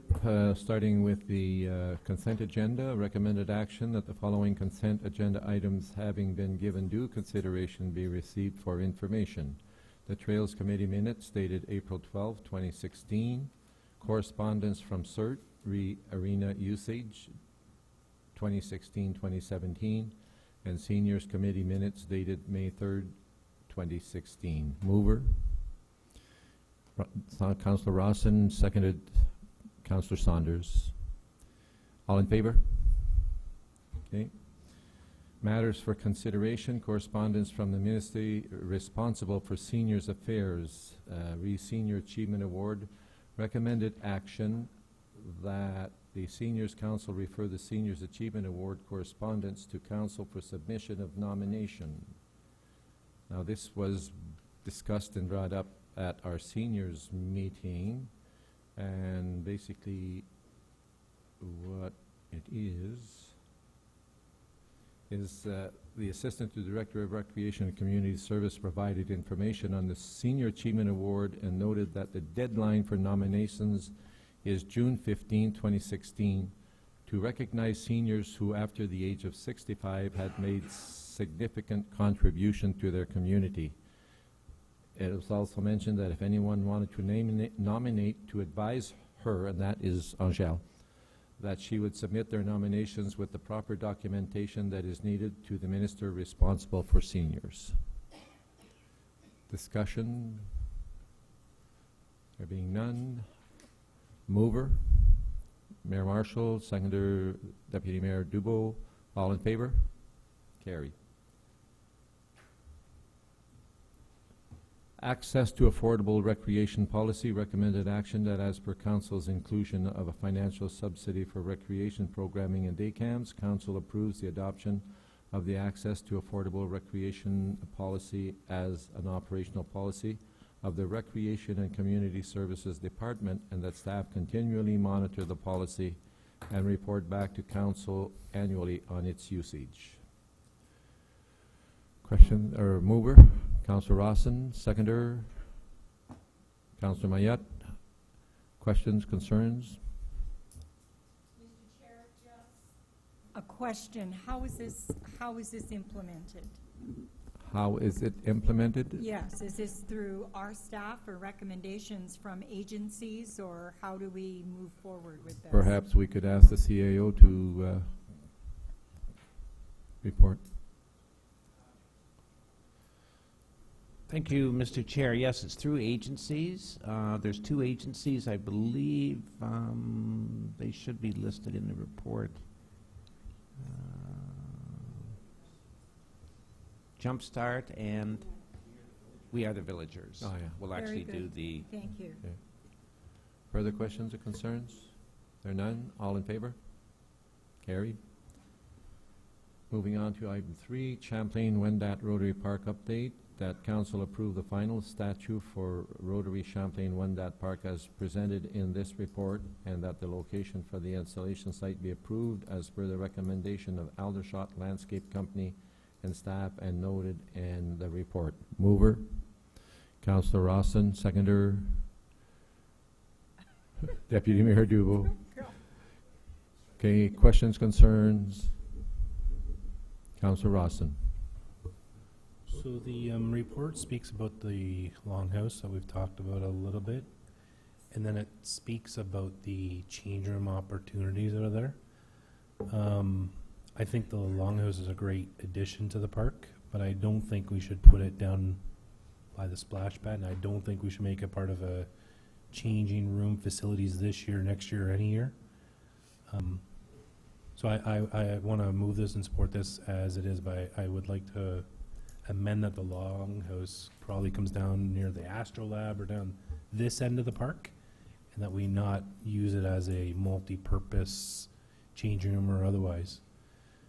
When I reflected on this, I spoke to some people, and I don't know, I'm sure everyone's been driving down by the park, but it's just crazy down there, and the water's not flowing yet. But a lot of people have said to me, and I reflected on this, when you go to a splash pad with your kids, you don't go there and get changed. You go there in your swimsuit you do your thing, you wrap your towel around, you leave. You don't go there to change. I don't know how many people here go to a beach, change at the beach, and then change at the beach, come home. Usually go in your swimwear, put on your towel. So I don't think we need to really put an emphasis on it changing facilities. And I've had many other people with child age groups really reiterating that to me, so I don't think that's an emphasis for us. So I would like us to relook at the Longhouse down near the Astrolabe area. I think it's a perfect fit down there. But everything else I support, and I think it's good. Okay, Mayor Marshall. Thank you, and I agree. But the Longhouse, I thought council had already directed her there that was going to be, and to me it was to the Main Street side of the Astrolab, and it would be coming in and around, if I recall correctly, in and around the sewage treatment plant. So there used to be the trail that went behind the sewage treatment plant. And then just beyond that was where that location, I don't know whether the council directed that, but I know that was the plan, that was the vision, and that was, Longhouse was anchored in that plan, and it never moved. In all my memory of all the plans and all the presentations, that Longhouse was always in that spot. So I don't know whether we've passed direction, but I certainly support where Councillor Roston's going. But I think we've already determined that it should go where it should go. I don't know whether we can check that or if we should reaffirm that tonight, but that's my recollection. Councillor Levy? Thank you very much, Mr. Chair. I agree with Councillor Roston completely. It's unnecessary and completely culturally inappropriate to try to combine the Longhouse with a change room facility. And, of course, the location. I agree with Councillor Rosson as well. Councillor Mayat? Thank you, Mr. Chair. Same thing as the mayor was saying. I thought that the Longhouse was supposed to be from the sewage treatment to about where the canoe is, right on the water. Yeah, on that trail. On that, well, not on the trail, but on the water. We're supposed to make a bit of a floating dock, so you can access from the Astrolabe that you're saying. You get the Longhouse, and you get to the canoe, then you go to Saint-Michel de Champlain. That's where I think it should stay. Like, I agree with the mayor. Leave it in that, definitely in that section there. Deputy Mayor? Thank you, Mr. Chair. I agree with all the comments that were made. I also look at the sketch that was provided to us. I think we can do better than that. That doesn't look like a log house to me. So I would hope that, and I also noticed that this is not with the local supplier of the Astrolab, and I'm not sure that they are able to do this, but I would like to see some discussion along that line, or another design. This design is not, I don't know what it looked like, but it didn't look like a log house. Yes. By way of clarification, and we've always used the term longhouse, but this is actually a sculpture, not a longhouse. So it would be a metal structure, just like the canoe's not really a canoe. The Astrolab's not really an Astrolabe. So this is a sculpture. Okay. But I might make comment that the original proposal for the longhouse was supposed to be a threefold by Mike Billick, who did the Astrolabe, who did the canoe. Now, from my understanding, he somehow is not involved in this longhouse, and I kind of question that. I agree with everyone else that I don't think the longhouse belongs by the splash pad, and I also don't agree that there should be change rooms in a longhouse. Last summer, I happened to be in Toronto, and I was down on the lakeshore. They have a humongous splash pad there. There are no change rooms at all. So, Mayor Marshall. Yeah, it seems to me, and so the discussion again, and you're testing my memory, but originally the longhouse was coming out, like I say, by the sewage treatment plant and before the Astrolabe, and that was always anchored on a plan. And at one point in time, it was actually going to be an enclosed structure. But what happened there, we got concerned about safety concerns, especially for female citizens. It's late at night, the enclosed structure. Females in the middle of the longhouse, there's a male at each end, she's trapped and trouble could happen. So we removed the top of that, so there was no more tarp, so it wasn't enclosed. But then the discussion turned to the fact that it wouldn't be a longhouse, i.e. just the bars remaining was actually be almost like, if I recall the discussion, almost like a barn that you see falling down over time. So some of the bars would be up, some would be long, but they'd never really be connected like fingers, like the cloth would hang on. It would be like a historic site of a once properly constructed longhouse that now is 100 years older and it's got elements left, but the elements are not perfect. So seems to me we've gone from what I thought was a complete conversation and vision to something totally different. So can we maybe refer that portion, can we pass the motion tonight and refer the portion of the Longhouse back to staff to get back to committee? Because I have to admit, where we are from where we left is not, I don't know how that highway connected. Yeah. Certainly, Worship. The only issue, I'm not sure how far along we are. As far as location, we can go back to that at the locations. That's not a problem. My understanding was that Mike Billick, is still involved in the actual fabrication. But I'll check that as well. I'll talk to Aldershot tomorrow. If I can find the original location, is that suitable with council? The reason I ask is these signs are being prepared. The company was down today actually doing the locates for gas and hydro and all that stuff. So the signs are going to be put in fairly soon. So if I can do we get some research done to find out where the original location was, if council's okay with it at that, whatever the original location was. And I'll follow up as far as Mr. Billick's, whether he's involved or not. Okay. Okay, then no further discussion. And did I get a mover? Yes, I did. All in favor? Well, we're deferring that port of that part of it. Could we kick it all back, Ted? Your Worship, Mr. Chair, I don't. The problem is the other statues are in today, and then the signs are going to be placed at the location shown on that map. The statue placements? Yeah. And then defer the rest back? Stacy. I was just going to suggest maybe a friendly amendment, and that the Longhouse be reviewed for further consideration or something to be able to make it clear that all of the rest of it has been approved. Okay, sounds good. A mover for that? Deputy Mayor? Councillor Mayette, all in favor?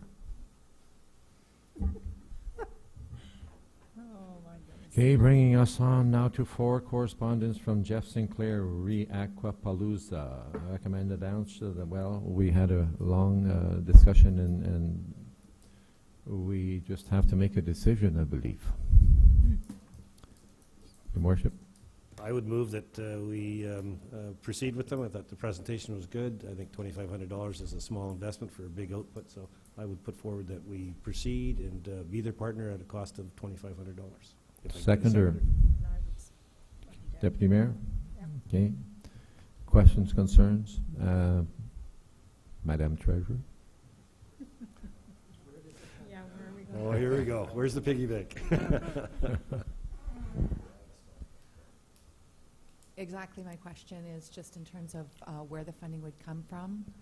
If we could clarify, and would it be coming from the Council Good Idea Fund?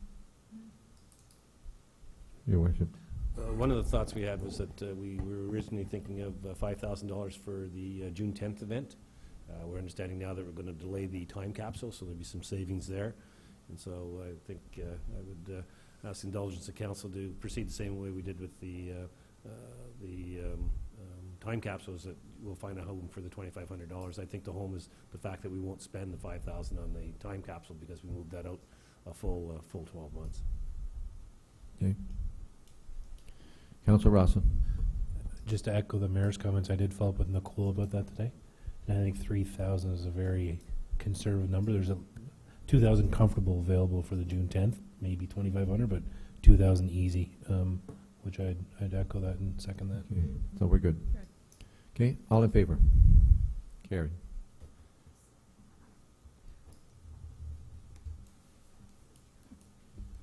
Referrals to upcoming agenda. Referrals that Recreation Community Service section endorse the following additional and existing referrals to upcoming agendas and staff.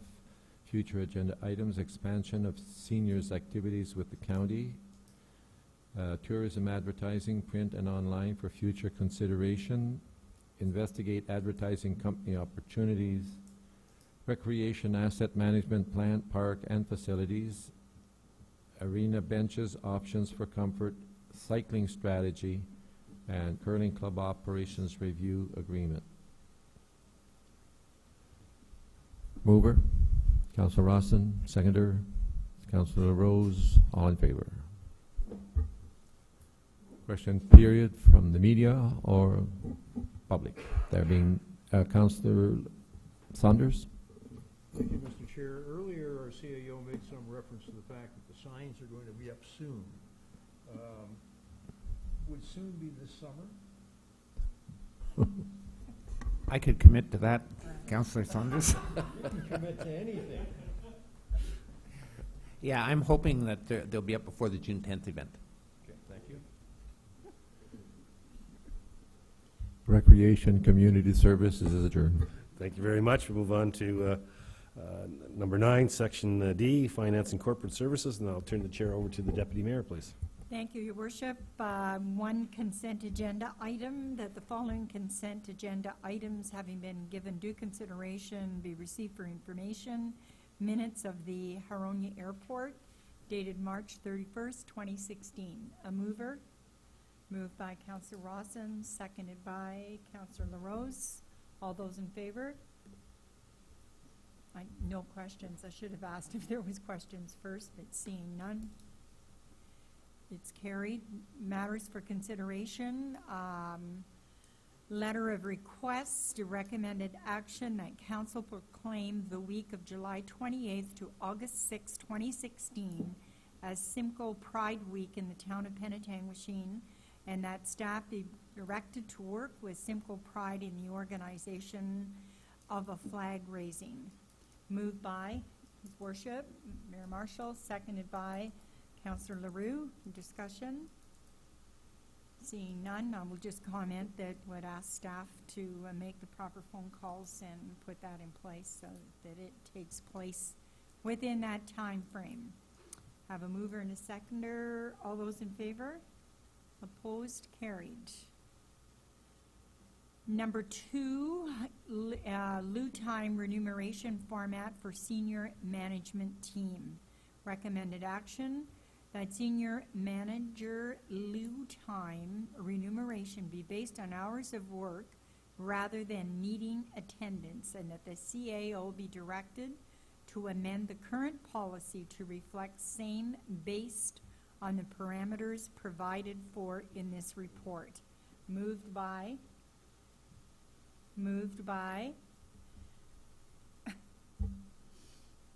who's sitting at the end over there? Michael Mayotte. Councillor Mayotte, seconded by Councillor Levy? No? Mayor Marshall? Discussion. Yes, I will ask our CAO for discussion, give him an opportunity, since this report was brought forward by him. Yeah, Madam Chair, I just noticed that we've included the same report twice, but not my updated report. My updated report reflected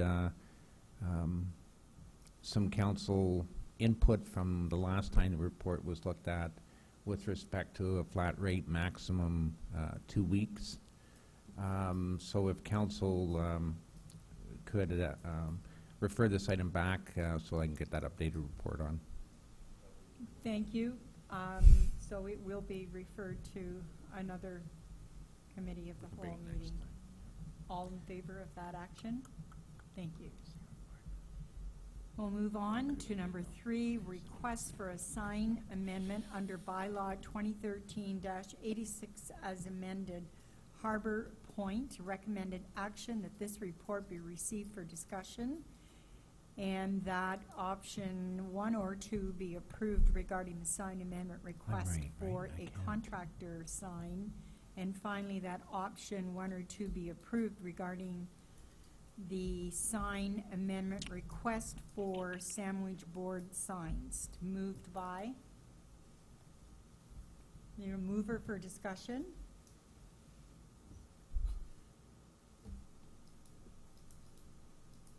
I'll move it and I'll second it to get it on the floor for discussion.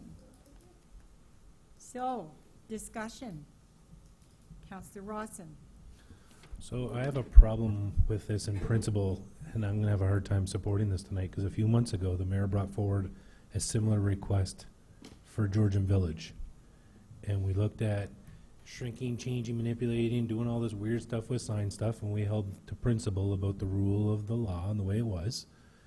So I'm having a hard time understanding the difference here. And I said that day I wouldn't support it, because that's what it was, and if we want to look at this, let's look at the policy. So I don't see the policy before us tonight. I see us making another revision, manipulation to the policy to meet this need.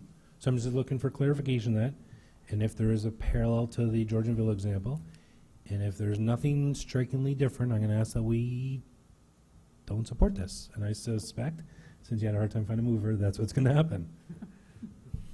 Thank you. Mayor Marshall?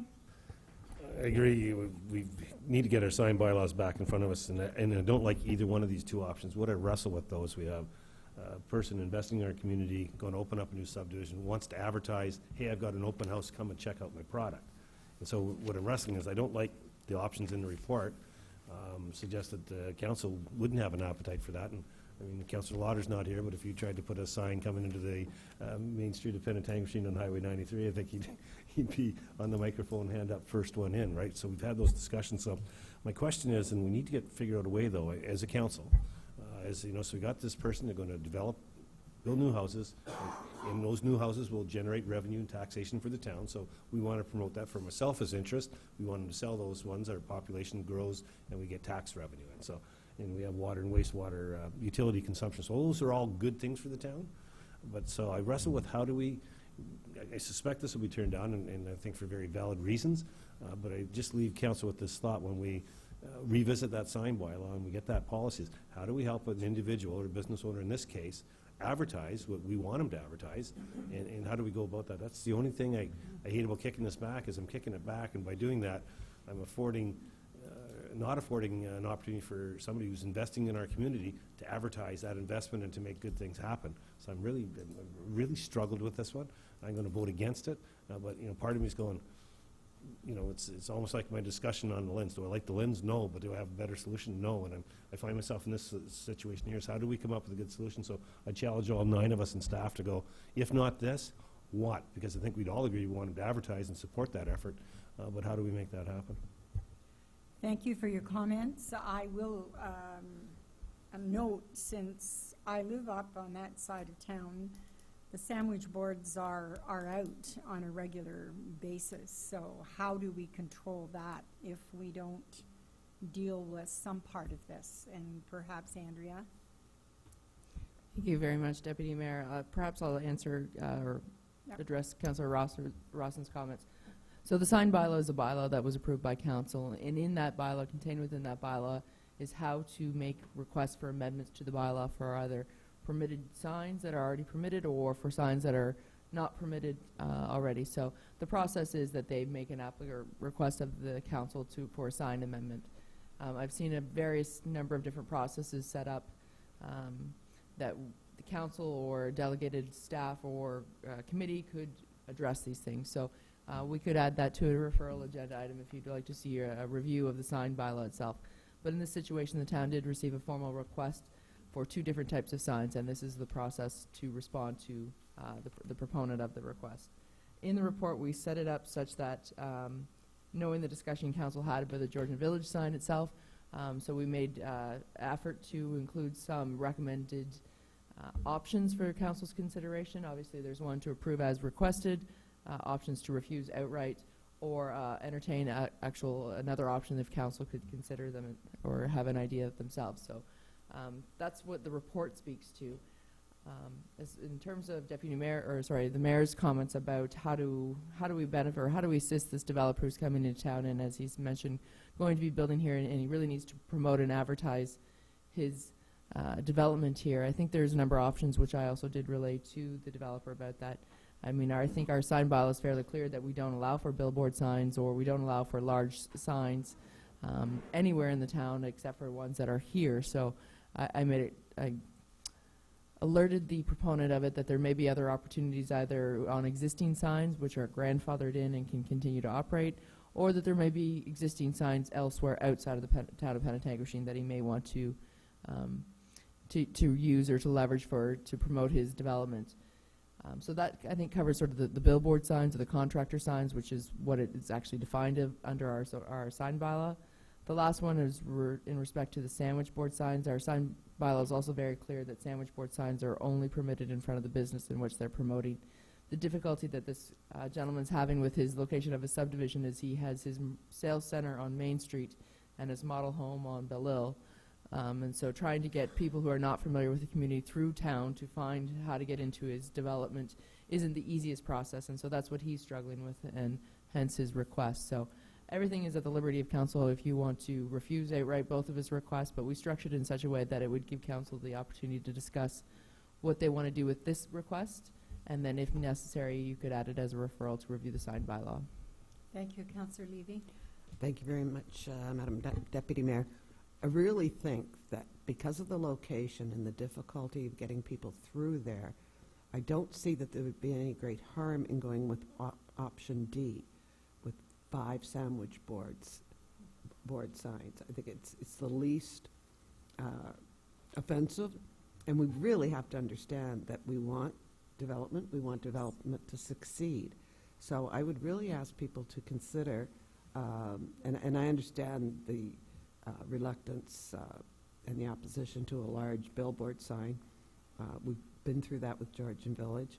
But I think allowing this developer 5 sandwich board signs under the conditions here with, the insurance, hold harmless, like the businesses have to fill it, I can't see that it would be a dreadful thing.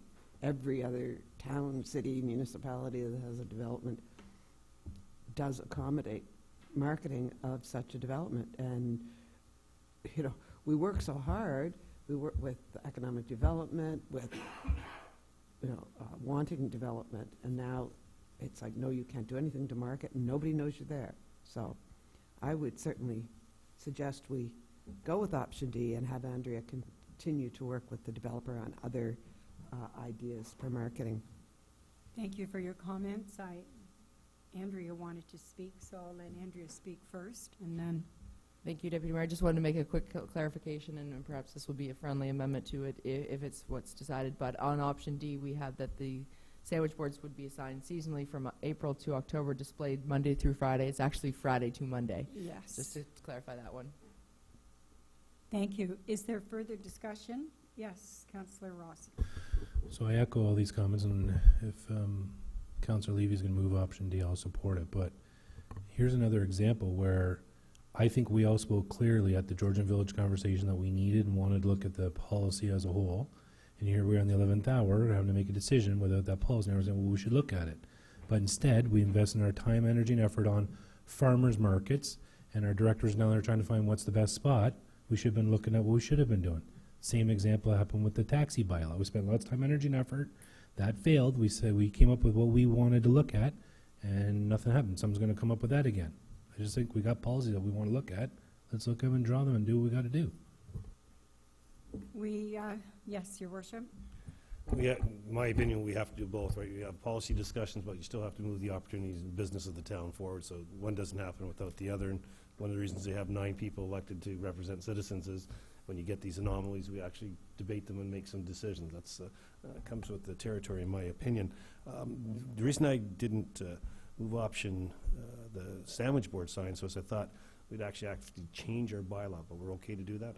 So I misunderstood that. So I'd certainly support Councillor Levy's motion. Would second that if Councillor Rawson hasn't already. Thank you. Thank you.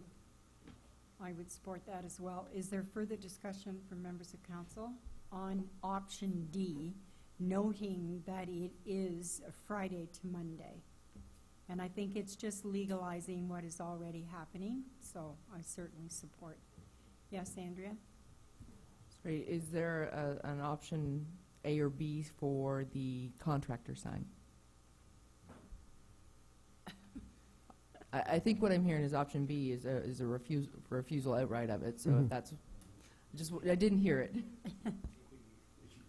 Yeah, Yeah, I think 5 that, sandwich. we've done half, and I think we want to have a look at the bylaw, the whole signage bylaw. All right, I will. Oh, yes, Stacy. Thank you. Just to clarify, are we looking to remove that portion of the motion where we're looking in that for the option B? They're separated. I'm assuming that option, there's a spot for two separate options. So I'm guessing that first sentence is removed and the second sentence will be that option D, be approved regarding the sign amendment request for sandwich board signs. Yes. Okay. Andrea? Sorry, I was just going to say that the first option, that option B, which is a refusal of the contractor sign, that doesn't have to be removed. It's a refusal. Option B is the one that refuses the request altogether. Okay. Yes, Perfect. Councillor Saunders. Thank you, Madam Chair. A couple of comments. Number one, it was my understanding back when we had the discussion over Georgian Village that the sign bylaw was going to be revisited and reviewed. So my first question is, why hasn't that happened? Secondly,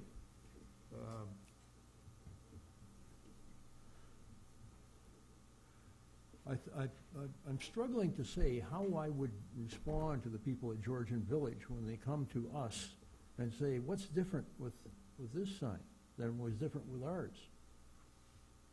I mean, I don't think we can continue. I agree with Councillor Rosson. I don't think we can continue to responsibly bounce from ad hoc decision to ad hoc decision to ad hoc decision. This makes no sense at all. I agree with the mayor that we should be trying to grow the town. I don't argue that for a second. But we should be surely trying to grow the town in an orderly fashion. And I'm very disturbed that the review of the sign bylaw has not taken place, and it was supposed to have. And maybe if it had taken place and we had its recommendations, we would not be in this somewhat embarrassing fix right now.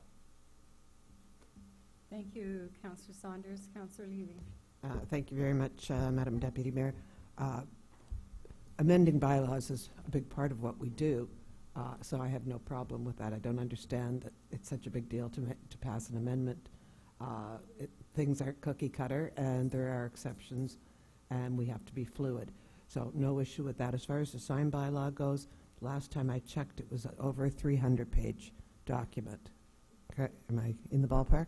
Yeah, it's a huge, complex document, and there's no way it's only 3 years old. There's no way it's going to be reviewed in 2 months.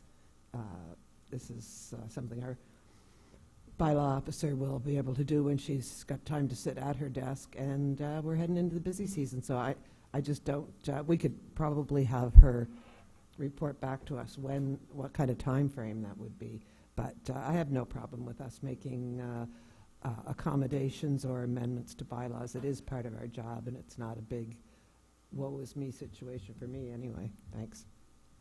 Thank you for your comments, Councillor Levy, and I agree. Our staff have not been sitting around idle. There are a lot of issues that come forward that have to be dealt with. So I know that it will come, but perhaps we can ask our bylaw enforcement officer for timelines. Okay, yes, Councillor Saunders. Madam Chair, I'm sorry, but that's unacceptable. The last time we talked about the Georgian Village sign situation, we were assured that a review of the sign policy was imminent, was going to take place in a timely fashion. And what I'm hearing now is it hasn't even started, and that's totally unacceptable. Now, to say it's going to take a couple of years for this review to take place, that's balderdash. What we need is a commitment from the CAO that this is going to take place, and take place in a timely fashion. Because I don't want to come back a third time and a fourth time to be asked to make an exception to an existing bylaw that we just haven't had the time to get around to amend. Thank you. Mr. CAO, do you have a comment? Madam Chair, certainly I'll check with the bylaw officer with respect to where exactly she is and what she estimates the time frame for completion might be. Thank you. Okay, Council, we do have a motion before us, and it is option D, so I'll call for the vote. All those in favor? Opposed? Carried. Our next item get back to my computer here, is a request from Mr. Mike Cadu, a refreshment vehicle license, recommended action, that as per the request for bylaw exemption related to refreshment vehicles 2004-101- as amended being the business licensing bylaw, staff be directed to prepare the appropriate temporary bylaw exemption to be presented on June 8th, 2016 council meeting. Moved by His Worship. It's seconded by Councillor Rawson. Discussion. This will come back to us on the 8th. Yes, Councillor Saunders. Madam Chair, I think that while we encourage initiative in our community, I think we have a responsibility to make sure that these initiatives are orderly and unfold in an orderly fashion. And before I could support this kind of initiative, I would need some kind of advice from staff as to what are the implications in terms of other people. I mean, if we grant this one, I can see other people lining up to do the exact same thing. And do we want to approve them all? Do we not want to approve them all? I think I would like to get the advice from our CAO as to what are the implications of this. Thank you, Councillor Saunders. Yes, so the clerk would like to speak to that. Thank you, Madam Chair. This request was received as part of our refreshment vehicle license related to our business licensing bylaw. Within the bylaw, it specifically says the requirements for refreshment vehicles, and it states that as per Schedule C, Section 4, they're not permitted in the park entrances or exits within 100 meters, 200 meters from the same type of product sold from other businesses. You have to have the property owner permission. In that case, that would be the town, and written permission for a town or event, and not on public property. So the reality is this vendor will be submitting an application for any of our special events as a vendor, and would be accepted likely through the special event program. So if we have an event, there's a vendor, that person would apply, and they would be there as a vendor. What this specific person is asking is that they can be at the park regardless of whether there's an event. This is the first request that we've received. However, within our bylaw, it does say that with written requests from the town, it can be permitted. The purpose for the conversation in front of council is whether or not that's something that should be considered. I can really understand Councillor Saunders' concerns because we don't really know how that will impact the rest of the park development. I've had discussions with Director of Planning, who has told me that there were plans for, developing the park, whether there be the waterfront development expression of interest that we discussed at the last meeting. That's for waterfront activities such as paddleboarding and kayaking, but growing it to be potentially food vendors, etc. So I think that there is a risk for conflicting going forward. Having said that, it is an opportunity for us to see what's happening in the park. There's an opportunity for council to approve this on a very temporary, a very restricted basis if they so believe. But again, it's also in council's purview to say that it's not allowed at all. And we're just looking for direction. Thank you. Discussion? Yes, Councillor Leroux. Thank you, Madam Chair. Coming back to this, I note from the request from Mr. Cadieux that they want to operate or would like to operate this from 7 a.m. to 4 p.m. 7 days a week. And my question would be then, what is the monetary agreement with the municipality? Yes. The refreshment vehicle license is $250 annually, and that would be paid. That would be the only requirement we would have that we have licensing for. Thank you. Councillor Leroux. So in other words, we would allow him to operate a business for 4, 5, or 6 months in our park for $250. And we have taxpayers on Main Street and down on the dock that pay exuberant taxes. and he would be cutting into their business. Councillor Levy, yes. Yes, thank you. Before we say yes or no, I think we had made some type of a decision at a prior committee of the whole that before we start permitting businesses to operate within our public spaces, that we come up with some kind of plan of what we want to see there. And I would like to see this discussion refused for now, and moving forward, have some idea of what we want to see and what we think will enhance our public space. Thank you for those comments. Yes, Your Worship. I'll still speak in support of this, and I get the sense I'm going to go down in flames on it, but the fact of the matter is, again, we've got another business coming to our park saying, hey, Penetanguishene, I want to invest in your community, I want to invest in your park, and we chased them away. This is the third time we've chased a business away from our park, and I would argue my grandkids walking down there, having a hot dog in the park is what I have in my mind, or grabbing an iced tea or grabbing an ice cream cone. So I've got the vision in my head anyways of what that park should look and feel like, because I've been to other parks that look and feel like that.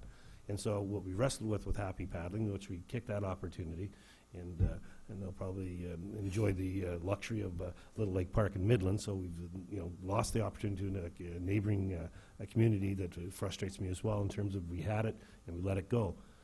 So if our issue is, like, let these things in, try them for a summer for $250, and then you know what, if we want to make it $1,500 next year because it's a booming business, we can make that decision, but we keep making decisions based on speculation about what could be or what should be. Let's in my mind, once again, and to Councillor Saunders' point, we've been talking about the splash pad for a while. We've been talking about the park being reinvested for a while, the growth, the new statues, the traffic, the events. I'd argue that every business in town and anybody in the neighboring communities knows what's going on in our community and would have come forward with ideas. So again, we're chasing it, we're shaking another fish off the line, and I have to admit, it's very frustrating to see that happen. We can solve the financial stuff next year. We don't have to solve them right now. Then we'll make decisions this fall based on actual evidence. What actually happened at the hot dog stand? What actually happened with Happy Paddling? Did they drive business? Was it what we wanted? What did we like? What didn't we like? Should we do something different? Should we adjust it? Or you know what? Do we not like it at all and kick it to the curb? But let's at least get something going here and stop chasing the opportunities away. Councillor LaRue. Your Worship, Madam Chair, I don't disagree with His Worship in that sense that it would be a good thing to have such things as ice cream vendors or hot dog vendors or whatever the case may be. But on the other hand, we have to, when you're looking at the playground, you're looking at the splash pad, we own those. They're ours. We're talking about someone else being allowed to set up a business to make a profit in our park. And like I say, I think it's a good thing, but I don't particularly like the idea of somebody making a profit at such a low cost back to the municipality. Well, I would comment that our bylaws are set up, and in this refreshment vehicle bylaw is the way it is for this moment. I would agree with the mayor in the sense that we let this happen this year and reevaluate, and perhaps it will be a lot more money than it is this year. But I do believe there's a lot of action down there. That park is very, very busy.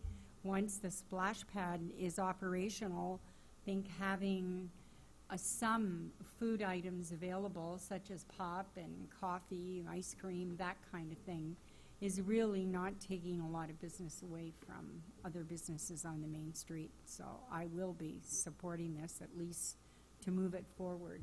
But yes, Councillor Rawson? I'm going to echo the mayor's comments. I think this is a good one. I think it's something to do. I'm going to support it wholeheartedly.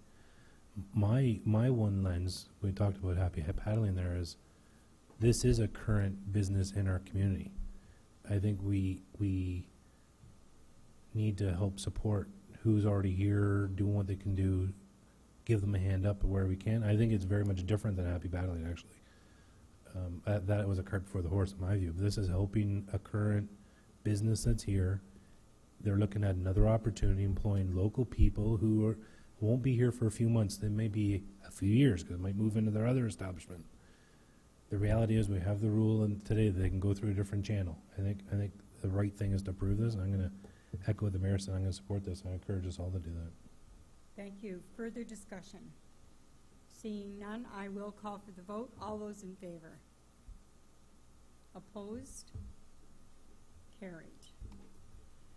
Move on to C, referrals to upcoming agenda and staff referrals. That Finance and Corporate Service section endorse the following additional and existing referrals to upcoming agendas and staff.